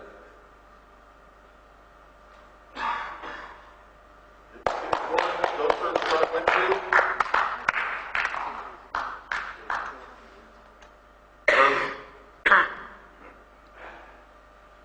Now, Jackie's not grabbing brains off the back of the car. There's nothing back there. Absolutely nothing. We put this on the computer, blown it up, examined it pixel by pixel. There's no wound to the back of Kennedy's head. We've examined it pixel by pixel. His hair isn't even messed up on the back of his head. It was hit by an exploding shell which blew the whole right front of his head up. Look at the car. Stopped, blocking the motorcade underneath the overpass, and it doesn't move until Kennedy's limousine almost runs into it.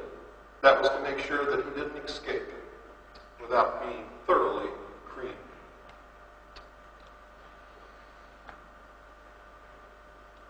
How many shots are you saying? Was it just one shot from the driver? There were shots all over the place. You'll see. Just be patient, folks. Sorry. There's also a sound version. With sound. There's what appears to be a man in a hat holding a rifle in the bushes. Although I must tell you, it could be just the play of light and leaves. No one knows. There's no way to know unless somebody wants to come forth and confess it.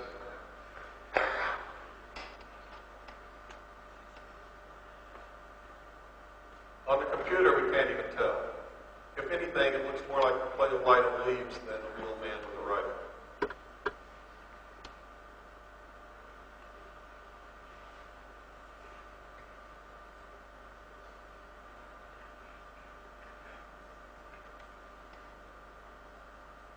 Now, this is the front seat of the car. You're going to see some remarkable things here. Blew it up, focus on the front seat to see what these guys are doing. And we see that Kellerman, the passenger, is turned around looking at Kennedy. And you'll see that something has happened to the windshield. It's been brushed. You can also see a bullet hit the top of the chrome. In fact, we just did the last two frames. Top of the chrome in the center of the windshield was hit by a bullet, or what appeared to be a bullet.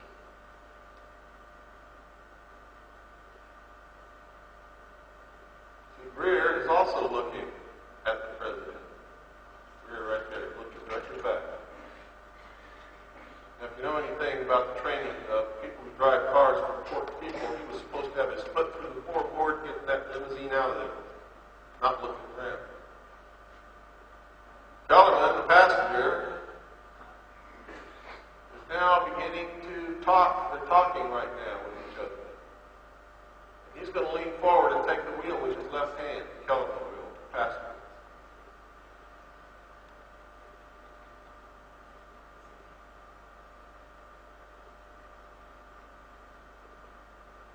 Now notice also that Kellerman's head is in the shade, but he has a big reflection on the top of his head, which is impossible to have because there's no sunlight hitting his head there.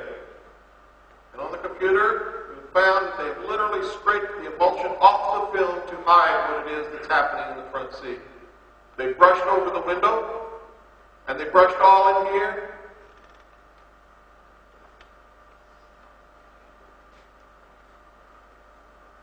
And when they show it to the public, it's usually in black and white, and usually at the fatal moment, they zoom in on Kennedy. They don't show you the rest of the car. Look at this. They've scraped off the emulsion even into Kellerman's forehead. They've scraped off the emulsion all the way up into here to hide whatever it is that Greer's got in his hand and is doing. You see that? See how the emulsion's been removed? These are not reflections, folks.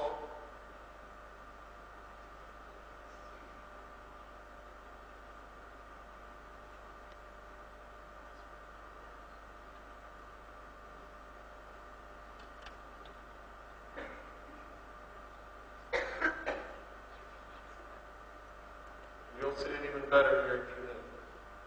Now, either William Greer, the driver of Kennedy's limousine turned around and shot the president in the head, just like it said in top secret documents that I saw when I was in the Office of Naval Intelligence, and just like it said in documents that Linda Howell was shown at the AFOSI building at Kirtland Air Force Base, or someone has literally scraped the emulsion off the film to make it look like that way.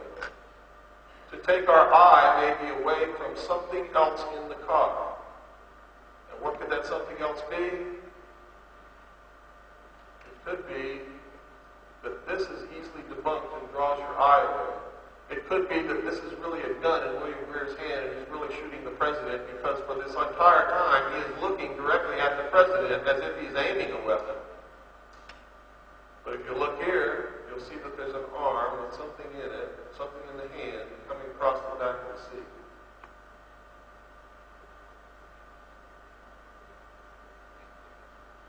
Now this is not a reflection on Kellerman's head. It's above Kellerman's head.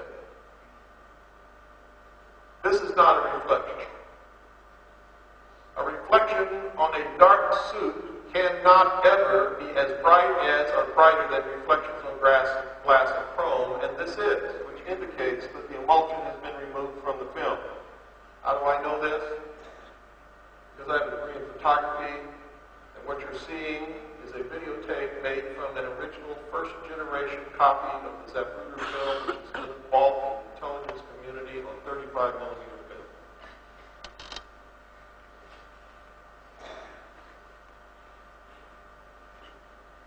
See the bullet hit the chrome right there? See the splatter? There's also a dent in the chrome on the top of the windshield.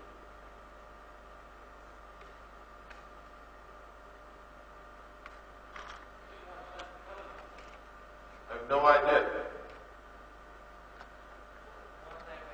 Please save your questions for the panel if there's going to be one. We don't have much time, it probably won't be.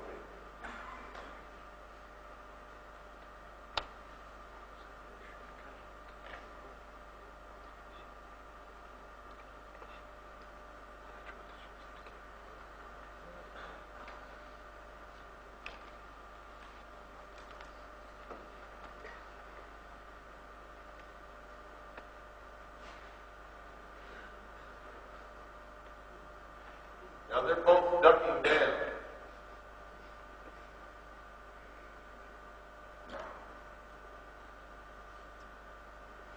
You can see something going on with their hands in the front seat, like they're exchanging something. But you can't really tell, because it's all been scraped off. See, there's no little sunlight down there. Those aren't reflections.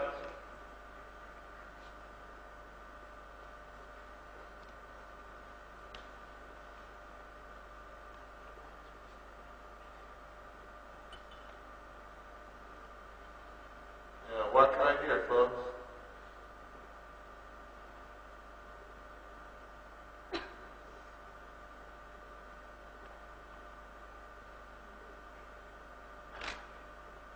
See that?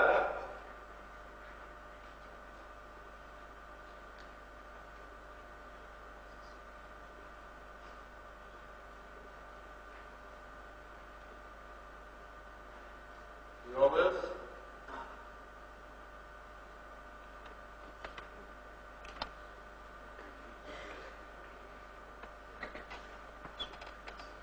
Falling down, whatever it is. It appears that a bullet went through the right front side of the windshield.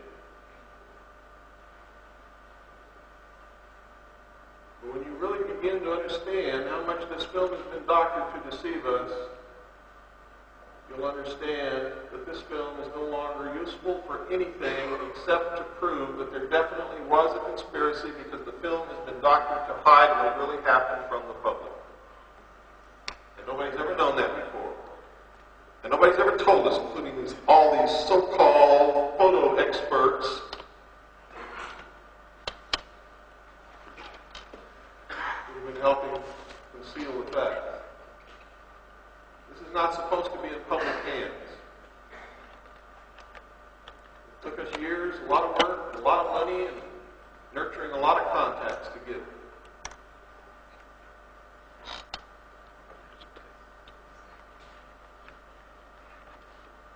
Now you see what really happens to Kennedy's head.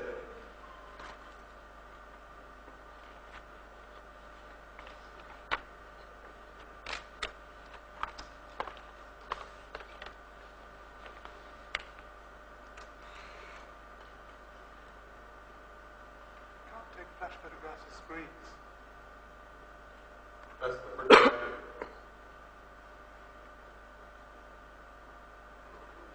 See that? It hit him on the front of the head and exploded. It didn't act like a normal bullet. Like a mini bazooka. And you can see all the sprays went up and back. And you can see that the whole right front of his head is laid open. And there is nothing on the back of his head. No head missing, no hair missing. The hair isn't even messed up. They've been feeding us nothing but lies.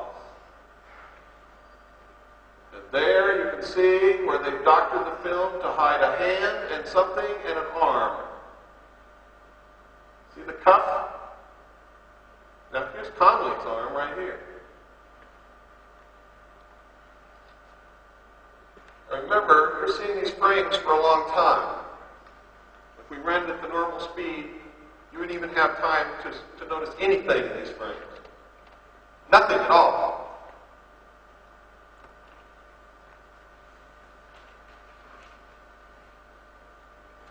Look at that. All the emulsion is scraped off the film. This is flesh and blood and bone. And it is brighter than the reflections on the chrome. Impossible. Cannot happen. Even on a computer, you can't find pixels with red in it. Which means they literally scraped his whole face right off the film.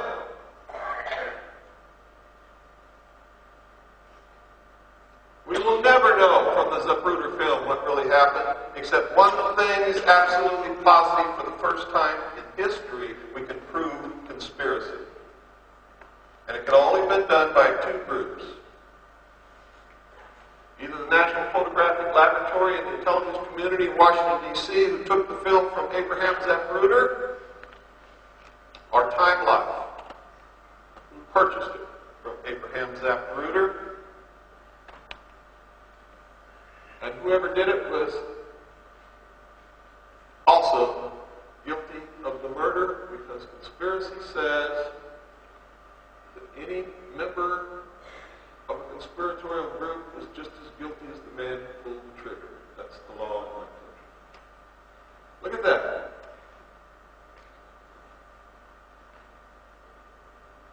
Here's her head in the sun. You can see detail in the hair.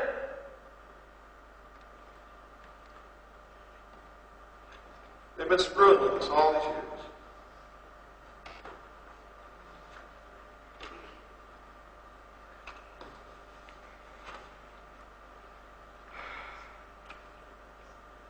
I know that you probably don't feel or not as affected as much as I am by it. But all people in the world should be affected by it in some way. What will you do with the convict? I'm sorry. What will you do with this convict? This copy? Yes, I'll take that.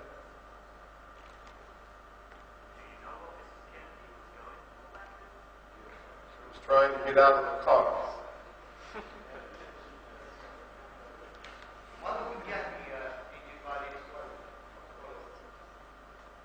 I don't understand what you said. When the actual explosion occurred, it wasn't Jack covered in blood or hit you by. I'm not a psychic. All I can do is show you what I have.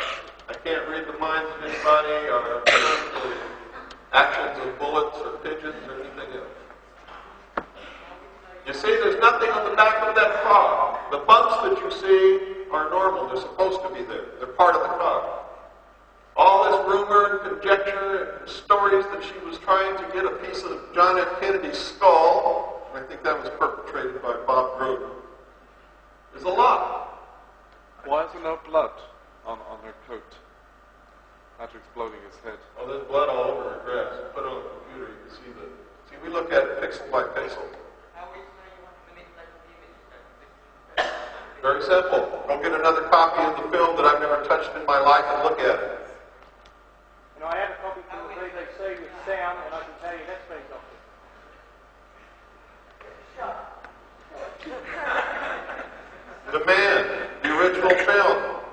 never touched it. I don't have it. Oh, stop asking me how. I can't do everything for the whole world. It's your turn. It's your turn.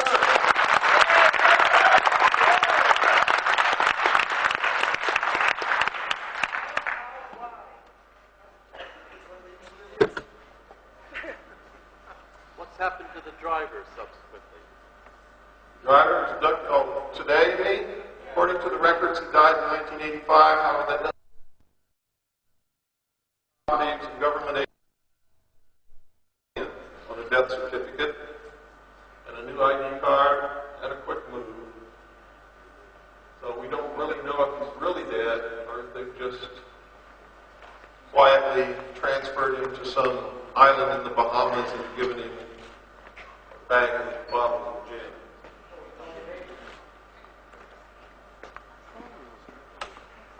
The guy sitting next to the driver. He's dead also, according to the record. Very convincing.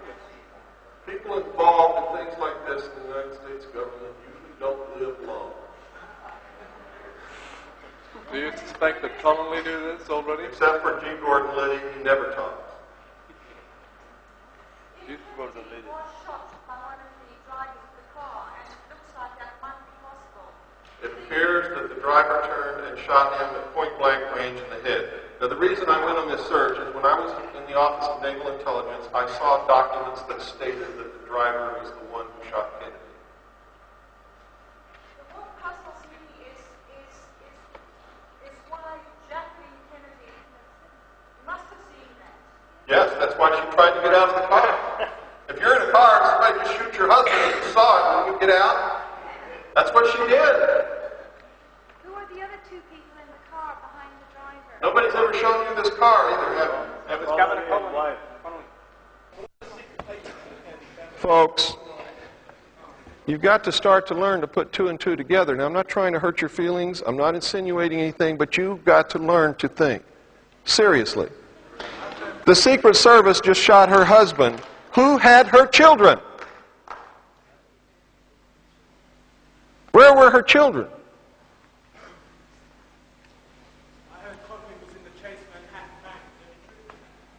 I don't know. See the back of the car, folks? The same things on the back of the car there that there was when he was shot. Now you'll see that that's definitely not a reflection on the top of Kellerman's head. We put it on a computer, we found his whole head, and we drew a line around it. And you're going to see it.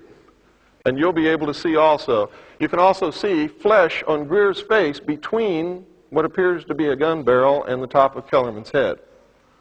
So the old argument that people say, Bill Cooper's crazy because that's a reflection on the top of Kellerman's head, don't hold water anymore.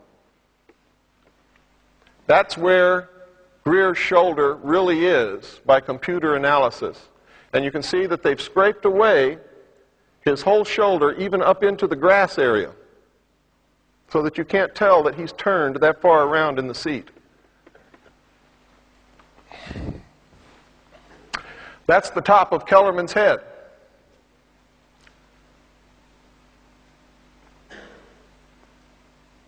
Now, if that's a reflection, that's the best Brill cream job I've ever seen in my life.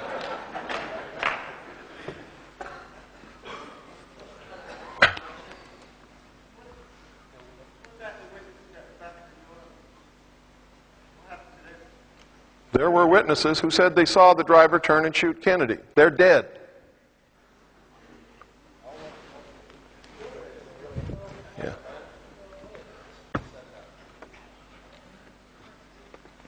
Okay, folks, I wish I could let you see the rest of this because there's a lot more important stuff on here, but time has run out. You're the first people in the world who have seen this and now know this. Please do something about it. Please help us. Thank you. God bless you, and good night.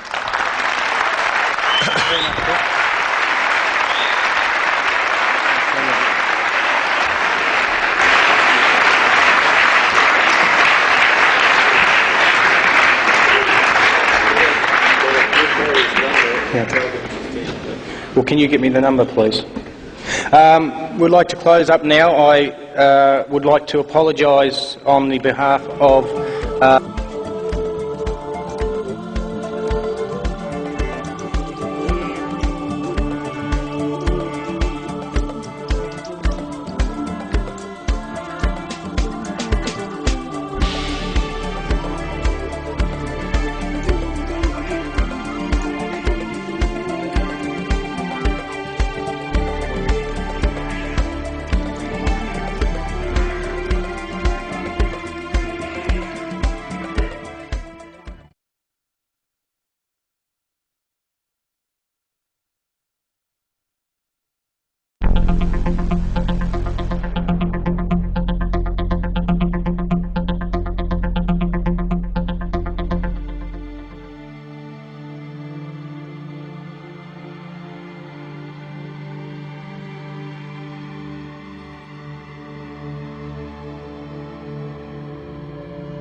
So I'm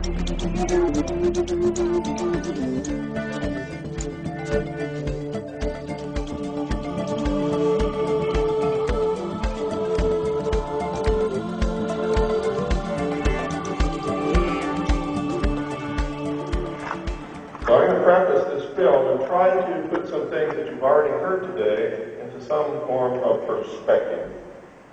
You've heard us talk a lot about energy, about suppressed technology, about hidden governments, about groups of people who want to manipulate populations for reasons they really won't listen to me because their mind is still closed. They don't understand what is happening to them.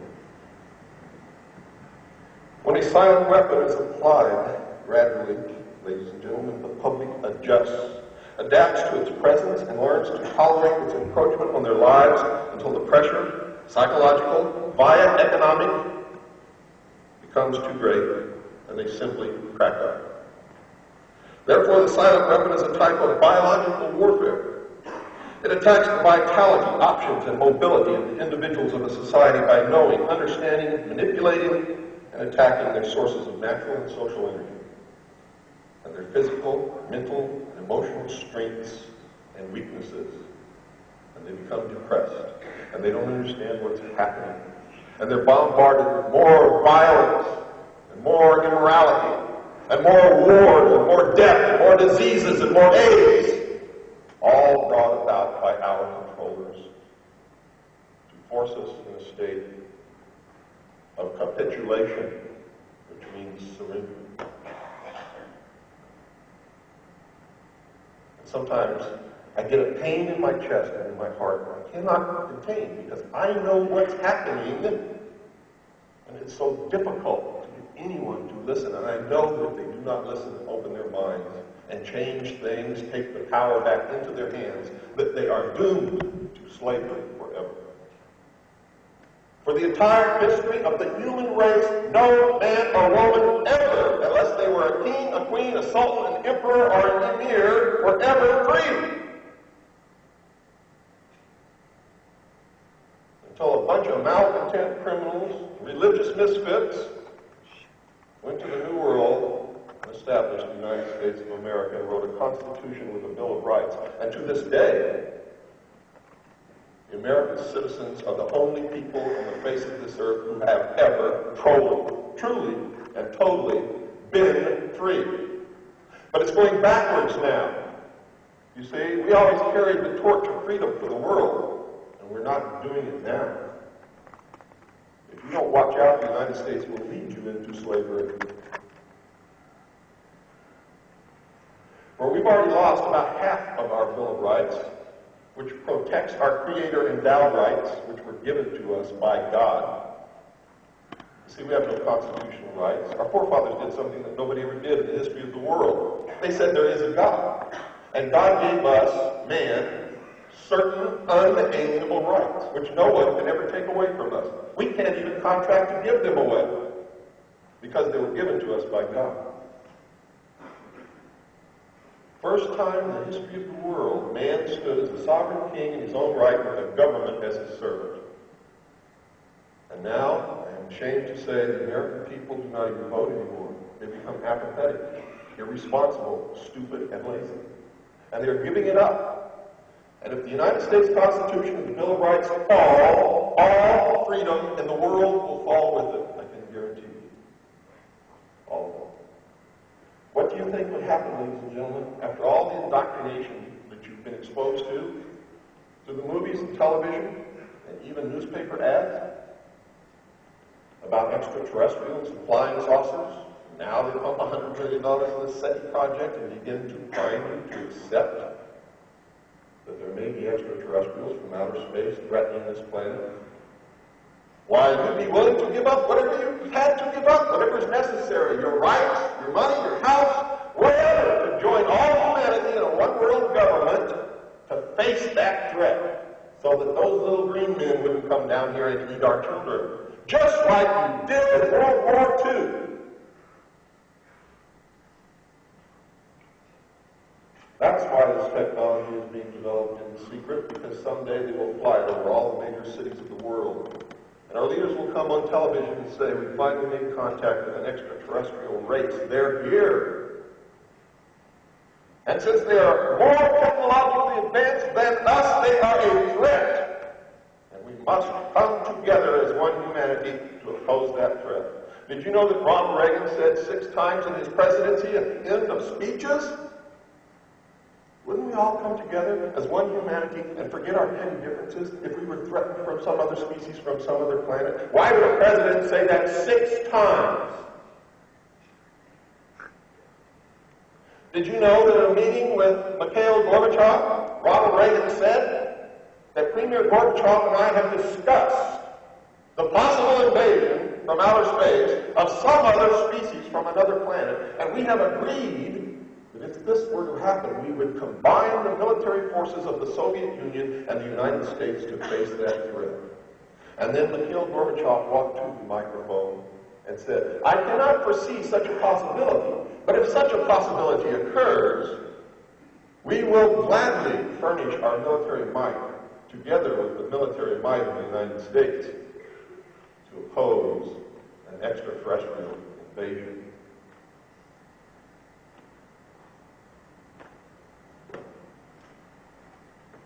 Please start the film now. Ladies and gentlemen, after this film, I'd like you to take a 10-minute break. Please don't be gone longer than 10 minutes, and then we'll start again. Thank you very much.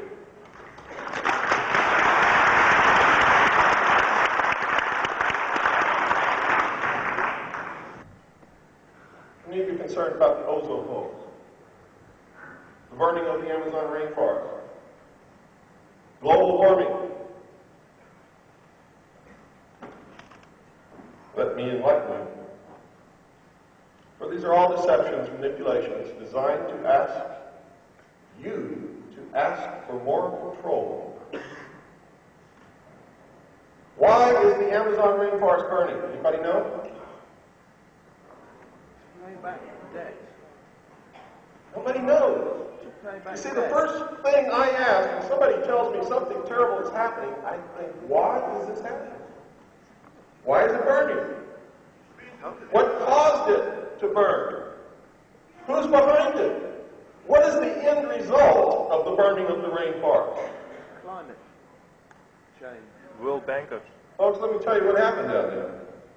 Brazil was going along okay. It had too many poor people.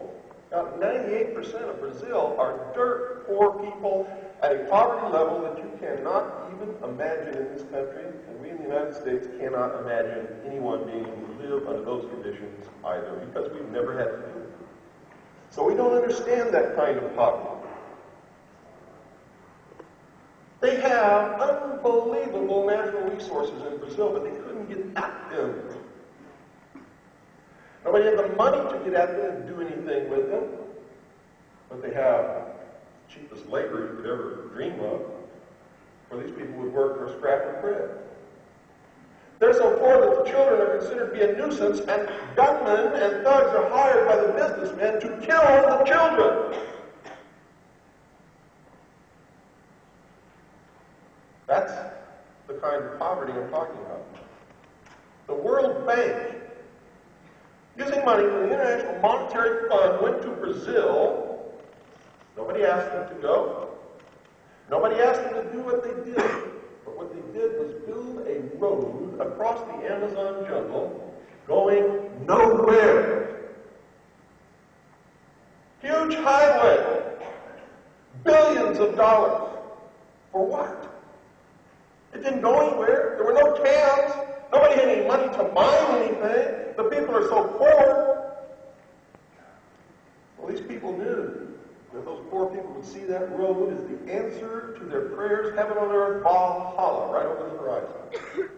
Because now they had a way to get to land which they never had before, couldn't afford to buy. And this was free. So they picked up their kids and their can of beans, and they headed off down the road.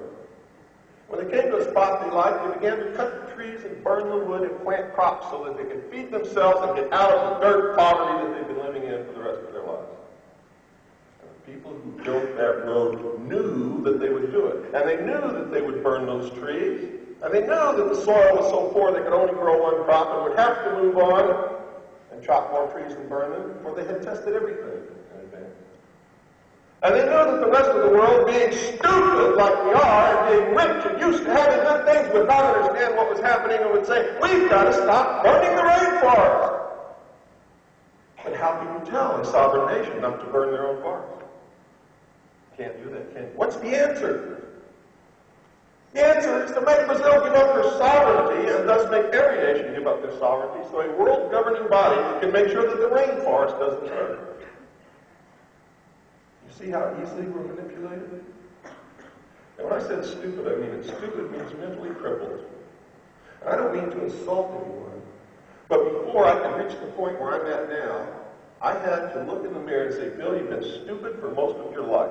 Whether you like it or not, you have to admit it, you've been stupid for most of your life. Because you can't have a solution to a problem until you admit what the problem is. I was stupid, and that was the problem with me. Most of the people in the world are stupid, and that's their problem. Unless they can do what I did, look in the mirror and admit it, nothing is going to change. Ever. Ever. What is the truth about the ozone holes? Let me tell you. This is my newsletter for July 1st, 1992. The ozone layer and the so-called holes in the ozone layer are one of the biggest hoaxes in history.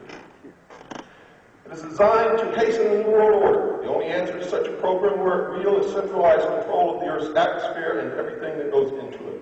In other words, folks, one world government.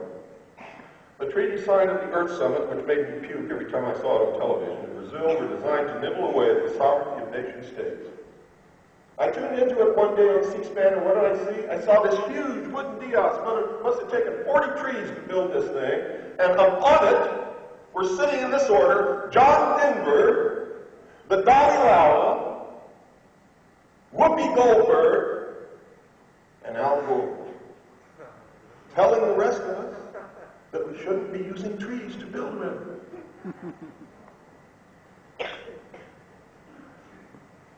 Guide me with a spoon. Do you know that the so-called environmentalists were so concerned about the environment left behind 5 tons of paper trash on the ground? Did you read that in your newspapers? What a joke. Ozone does not stop ultraviolet radiation from reaching the Earth, folks. It is a product of the chemical reaction which does. And there's a simple test that you can all perform. If you get your hands upon an ultraviolet light, you will have instant illumination. It's a product, a byproduct of the chemical reaction that does shield us from the harmful rays. What really happens is that the sun produces light and many other forms of radiation, including the harmful ultraviolet spectrum. The atmosphere contains gases, mainly oxygen, carbon dioxide, nitrogen, trace gases, and other forms of some of these same gases. Take oxygen. The symbol is O, but it seldom exists as the single atom O. That's an ion. Ions don't like to be alone. It seeks out another ion or another atom of oxygen. The two bond together and form O2, and that's what we breathe.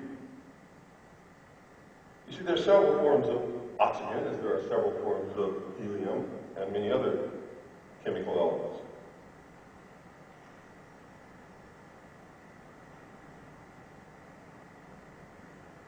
A single atom of oxygen is known as an ion. Another form of oxygen, ozone, can also be found in small amounts in the atmosphere. Ozone, folks, is produced when large amounts of energy comes in contact with molecules of O2, causing the O2 to split into individual atoms or ions again. Ions cannot exist long alone and seek each other out to form once again O2. Frequently, though, these ions will bond together quickly. If one can't find another individual ion, it will bond with one of the O2 molecules, forming O3, which is ozone. Any simple high school textbook can explain this, and anyone can perform the experiments needed to prove it. Our 3 atoms of oxygen called ozone. Ozone, folks, is only a temporary state because the third atom is always seeking to depart. It's called a free radical and does so at the very first opportunity that is presented. This may be caused by another jolt of energy, such as lightning, which is the most common form, and that's why you smell ozone in the atmosphere after a thunderstorm.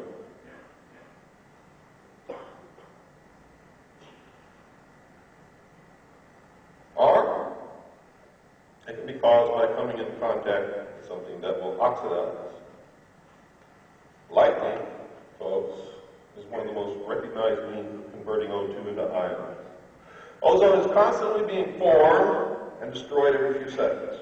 The largest source of ozone comes from ultraviolet light entering the atmosphere and meeting large numbers of oxygen, or O2 molecules. The resulting chemical reaction depletes the ultraviolet light and splits the oxygen molecule into ions. These ions seek each other, or molecules of O2, and form either O2 or O3.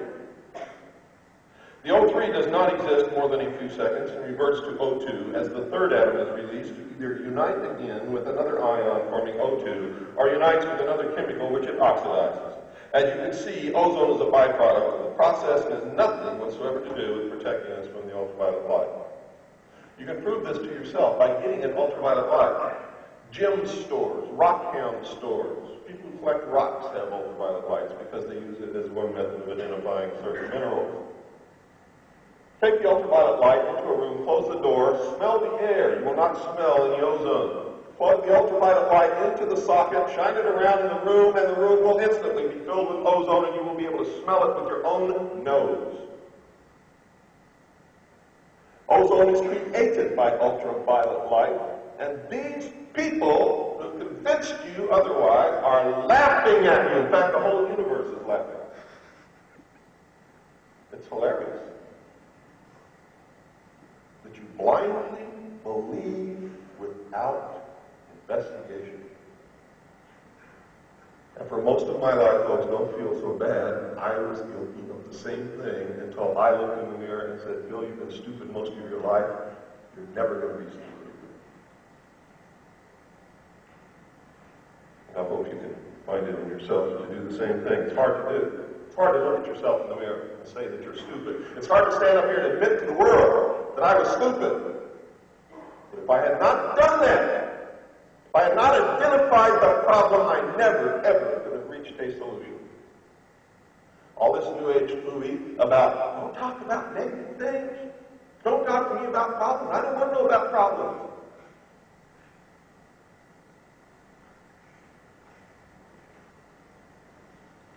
Is terrible.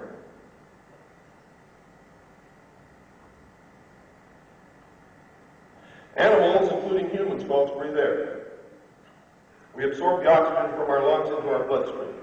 The body burns this oxygen, creating carbon dioxide. We exhale this waste gas along with the inert gases.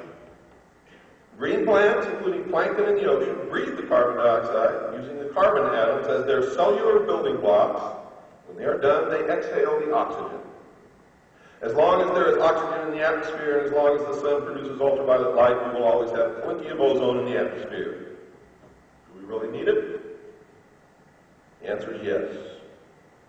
But not to protect us from ultraviolet light, folks. You see, ozone, O3, kills harmful bacteria and provides a more ready form of oxygen than the common form called O2. And yes, we do need it. But it doesn't protect us from ultraviolet light at all. The only place where the so-called ozone holes occur are near the poles in the Arctic and Antarctic circles, and I thought sure everybody would see through that. What, they got 3 explorers up there, manning a weather station, using too much damn hairspray? I mean, how come the hole isn't over London? Or Los Angeles? Where they're using all of this stuff. No, he's not wrong. I'm sorry that you feel so bad about finding out that you've been suckered, but the truth is I am absolutely right, and you can prove it to yourself. And if you continue to yell and holler, you will have to leave this auditorium.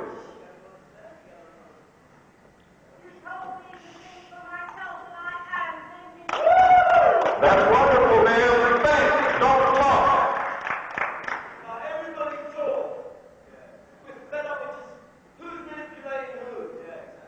you're fed up, go home.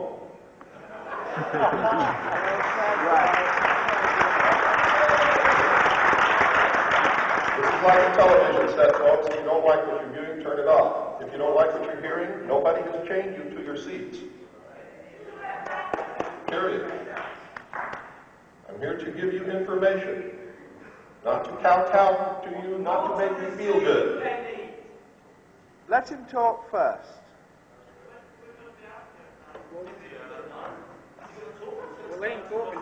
There will be discussion panel, so please.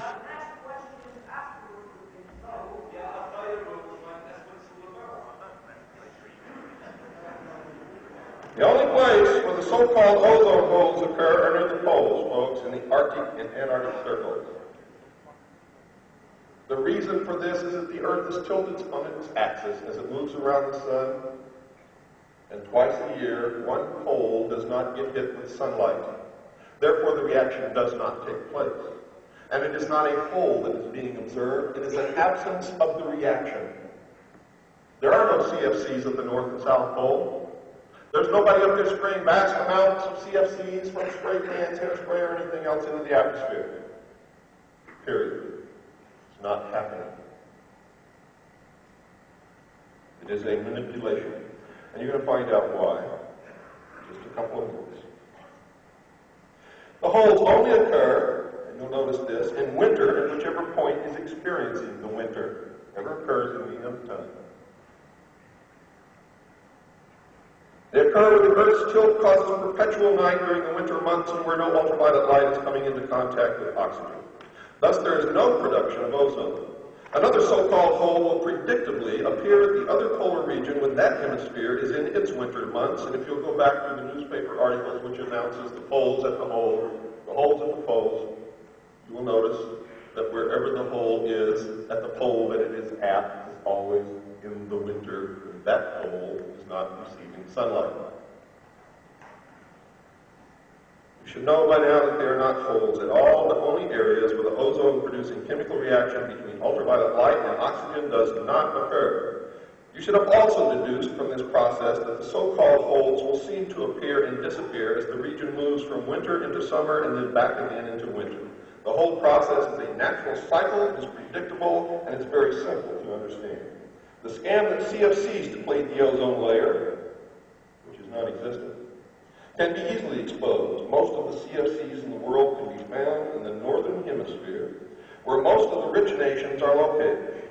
Why then does a so-called hole appear over Antarctica every southern hemisphere winter? Why not over New York or Tokyo or London, Paris, Los Angeles, or Stockholm, where the CFCs are in the most use and thus can be found in the atmosphere in the largest amounts? Is there a vacuum cleaner that immediately sucks them up and transfers them through a great hose to the poles? I don't think so. It's because, folks, the whole thing is a hoax designed to make people who cannot think for themselves scream for total control of everything, and thus help to usher in the one-world totalitarian socialist government that is coming as sure as you're breathing and living and sitting in this auditorium, if we don't change things. And we can. Now let's take a hard look at chlorofluorocarbons, or CFCs. According to the doomsday prophets, chlorofluorocarbon molecules are going to rise to the stratosphere, where ultraviolet light radiation will break them up, releasing fluorine molecules which will act like a hungry cookie monster and eat all the ozone molecules. This will cause an ozone hole and everyone will get skin cancer. Right? Wrong. Now let's look at what they don't tell you. According to measurements, only 1% of CFCs actually break up in the stratosphere. It's a heavy molecule. It's very difficult to get a molecule of CFC into the stratosphere or even near it. So that 7,500 tons of fluorine are being released into the stratosphere every year. That is for the whole atmosphere in a year's time for the whole of humanity on this earth. The amount of chlorine spewed into the atmosphere from natural sources makes that measly 7,500 tons look like a little drop in the ocean. For instance, the atmosphere absorbs 5 million tons from ocean biota, algae, plankton, etc. 84 million tons from biomass burning, 36 million tons from volcanoes, and 600 million tons from seawater. This does not include a volcano like Mount Pinatubo, which loaded at least 20 million tons of chlorine into the atmosphere, of which a very significant portion went into the stratosphere. And you really believe this measly 7,500 tons is going to kill the human race compared with the natural amount of chlorine that gets into the atmosphere? Not at all. Mount Erebus in Antarctica, which erupts every day, emits 20 times more chlorine into the atmosphere than the entire amount of chlorine allegedly produced from the breakdown of CFCs. Mount Erebus is about 6 miles upwind from McMurdo Sound, the station from which chlorine measurements are taken. The readings are then used to claim that CFCs, not natural chlorine sources, cause the depletion of the ozone layer. It really does not matter, as ozone is not layered in the atmosphere, and it is not what shields us from these nasty, nasty ultraviolet rays.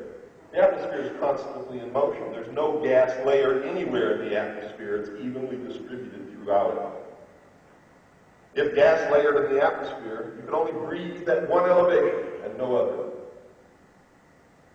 And the heaviest gases would be closest to the Earth, and that would be carbon dioxide. You would not be able to breathe at all. It would all be dead.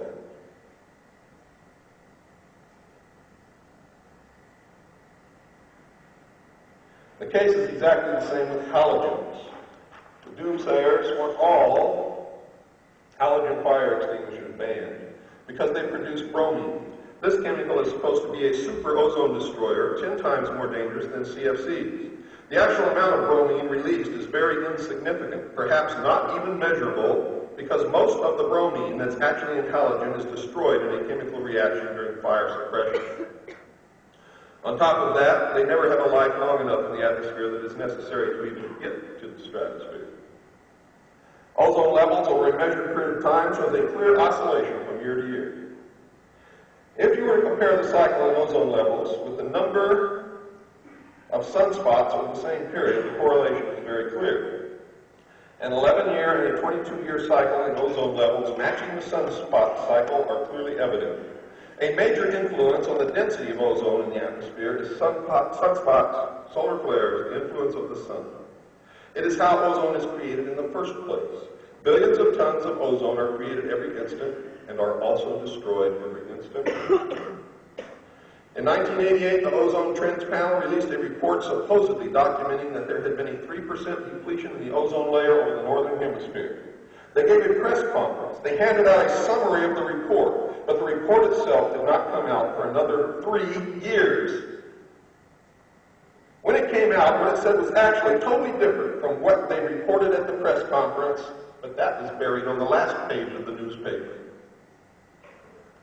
But it scared everybody, and it got everything into motion that was necessary to ban CFCs. Then they gave a whole sequence of conferences after that with the same modus operandi. They gave a press conference in April 1991 that claimed 8% ozone depletion. No scientific paper to follow it up, no peer review of the data. Last October, they gave another press conference where they claimed something very similar, but again, with no report, nothing published in the scientific literature, and no scientist on the face of this earth who would back up their report publicly.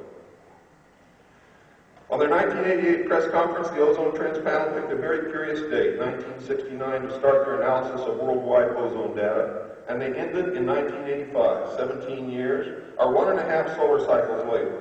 If you draw a straight line from 1969 to 1985, you get the ozone depletion level that they claim. But if they had used the 22-year period between 1962 and 1985, there was no change. It's entirely a decision of what date they picked to begin their measurements, one of the most critical features of how they've been manipulating public opinion. Another way the Ozone Trends Panel manipulated their data to scare the public involves the enormous variability in the ozone in the atmosphere from day to day, month to month, and at different times of the year. Density of the ozone in the atmosphere over the northern hemisphere in March is much greater than in October of the same year, a 40% difference, and it happens every year according to the natural cycle as previously described, without fail. The panel started measuring the time of year when the ozone is densest and stopped in the part of the year when it is the least dense. Again, these groups are manipulating the data intentionally to scare the public into believing there is a danger which does not actually exist. They also claim a drop-off in CFC concentrations. going from 100 to 5 parts per trillion in just the first 2 or 3 kilometers upon entering the stratosphere. The ozone depletion proponents say the concentrations get lower because ultraviolet radiation is breaking up the CFC molecules, and the stratosphere is the only place where there are intense enough amounts of ultraviolet radiation to break down the CFC molecules. So let's look at that. The stratosphere starts around 25 kilometers above the Earth's surface, and very small amounts of ultraviolet radiation in the range necessary to break down CFC molecules even get within 30 kilometers because they've already struck the oxygen molecules and have been seriously depleted. In order to find the significant concentrations of ultraviolet radiation that can break up CFC molecules, you've got to get above 40 kilometers. CFC molecules just don't make it up that high. It's a heavy molecule, folks. So it can't be ultraviolet radiation that's getting rid of the CFCs, which is then supposed to be releasing chlorine, which is then supposed to be destroying the imaginary ozone layer. Sorry, folks, it is just not happening. Another thing they conveniently omit is that the stratosphere is an inversion layer, which means that instead of getting colder with altitude, it gets warmer. And when you have warm air on top of cold air, the cold air is like a plug. It's why Los Angeles has its smog problem. The air cannot rise above the valley because of the inversion layer and backs up against the mountains pushed there by the ocean breezes.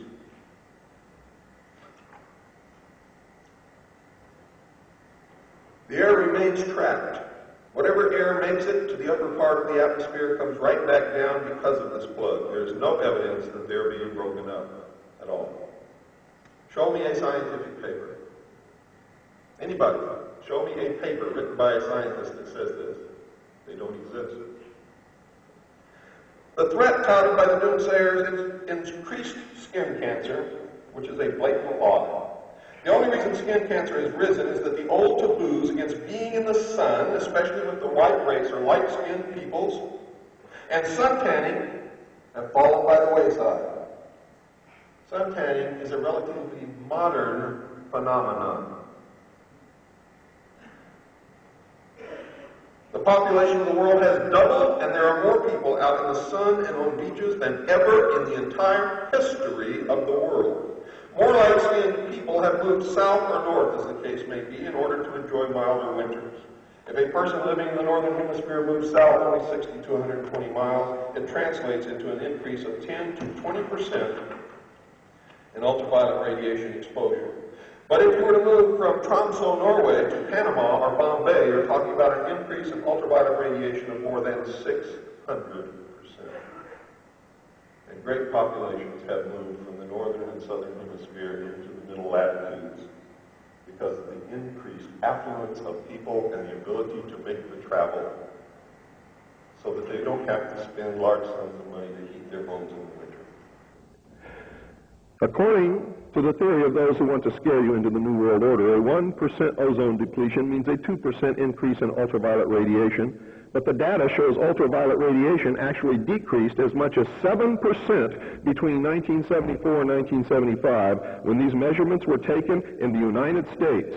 When this study was released in Science magazine by Joseph Scotto of the National Cancer Institute, the only network in the world systematically measuring ultraviolet radiation, the government shut down the instruments because they didn't want us to know that.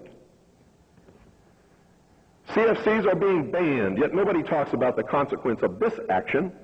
The fact is that the entire world food supply depends on what is called the cold chain. If you think people are starving now, ban CFCs. The network of refrigerated warehouses and refrigerators in homes, supermarkets, and so on that keep food from spoiling. The world already produces more than enough food to feed every man, woman, and child. The problem is that between 30 to 60% of it spoils every year, depending upon the country. Effectively, you're going to have to scrap every refrigerator around the world. 1 billion home refrigerators, several hundred million commercial refrigerators. It could mean a collapse of the worldwide cold chain. Remember Global 2000? The plan to deplete the world's population by 2 billion people. To make it worse, any potential drop in substitute cannot presently be used in any existing equipment. So you've got to build entirely new equipment. And who benefits? And that's the first thing you should always ask. Who benefits? The multinational corporations, those who manufacture new equipment, and the chemical companies that could make hundreds of billions of dollars in revenues every year from the ban of CFCs. The truth is, the patents of the multinational corporations on CFCs are expiring. And when they expire, anyone can make CFCs dirt cheap, not at the price that they've been charging us. They don't want to lose that money. So they cause a situation that makes us ask for a one-world government, ban CFCs. We have to buy all the refrigerators, freezers, and air conditioners, and they get to sell us a new refrigerant at the same old high price. The ozone depletion theory is a fraud. There is no significant increase or decrease in ozone, no significant increase or decrease in ultraviolet radiation. The threat does not exist. It is not there. It has been proven time after time, and a group of scientists just met and arrived at the same conclusion long after my newsletter had been published and sent out to the public. It was just in the news the other day. For the first time, scientists made a decision on the ozone depletion and said that it's a hoax and that CFCs are not causing it. A nation or world of people that does not use its intelligence are no better than animals who do not have intelligence. Such people are beasts of burden and stakes on the table by choice and consent. Thank you, ladies and gentlemen. Will all speakers please come up and we will have the panel. Now you may ask your questions.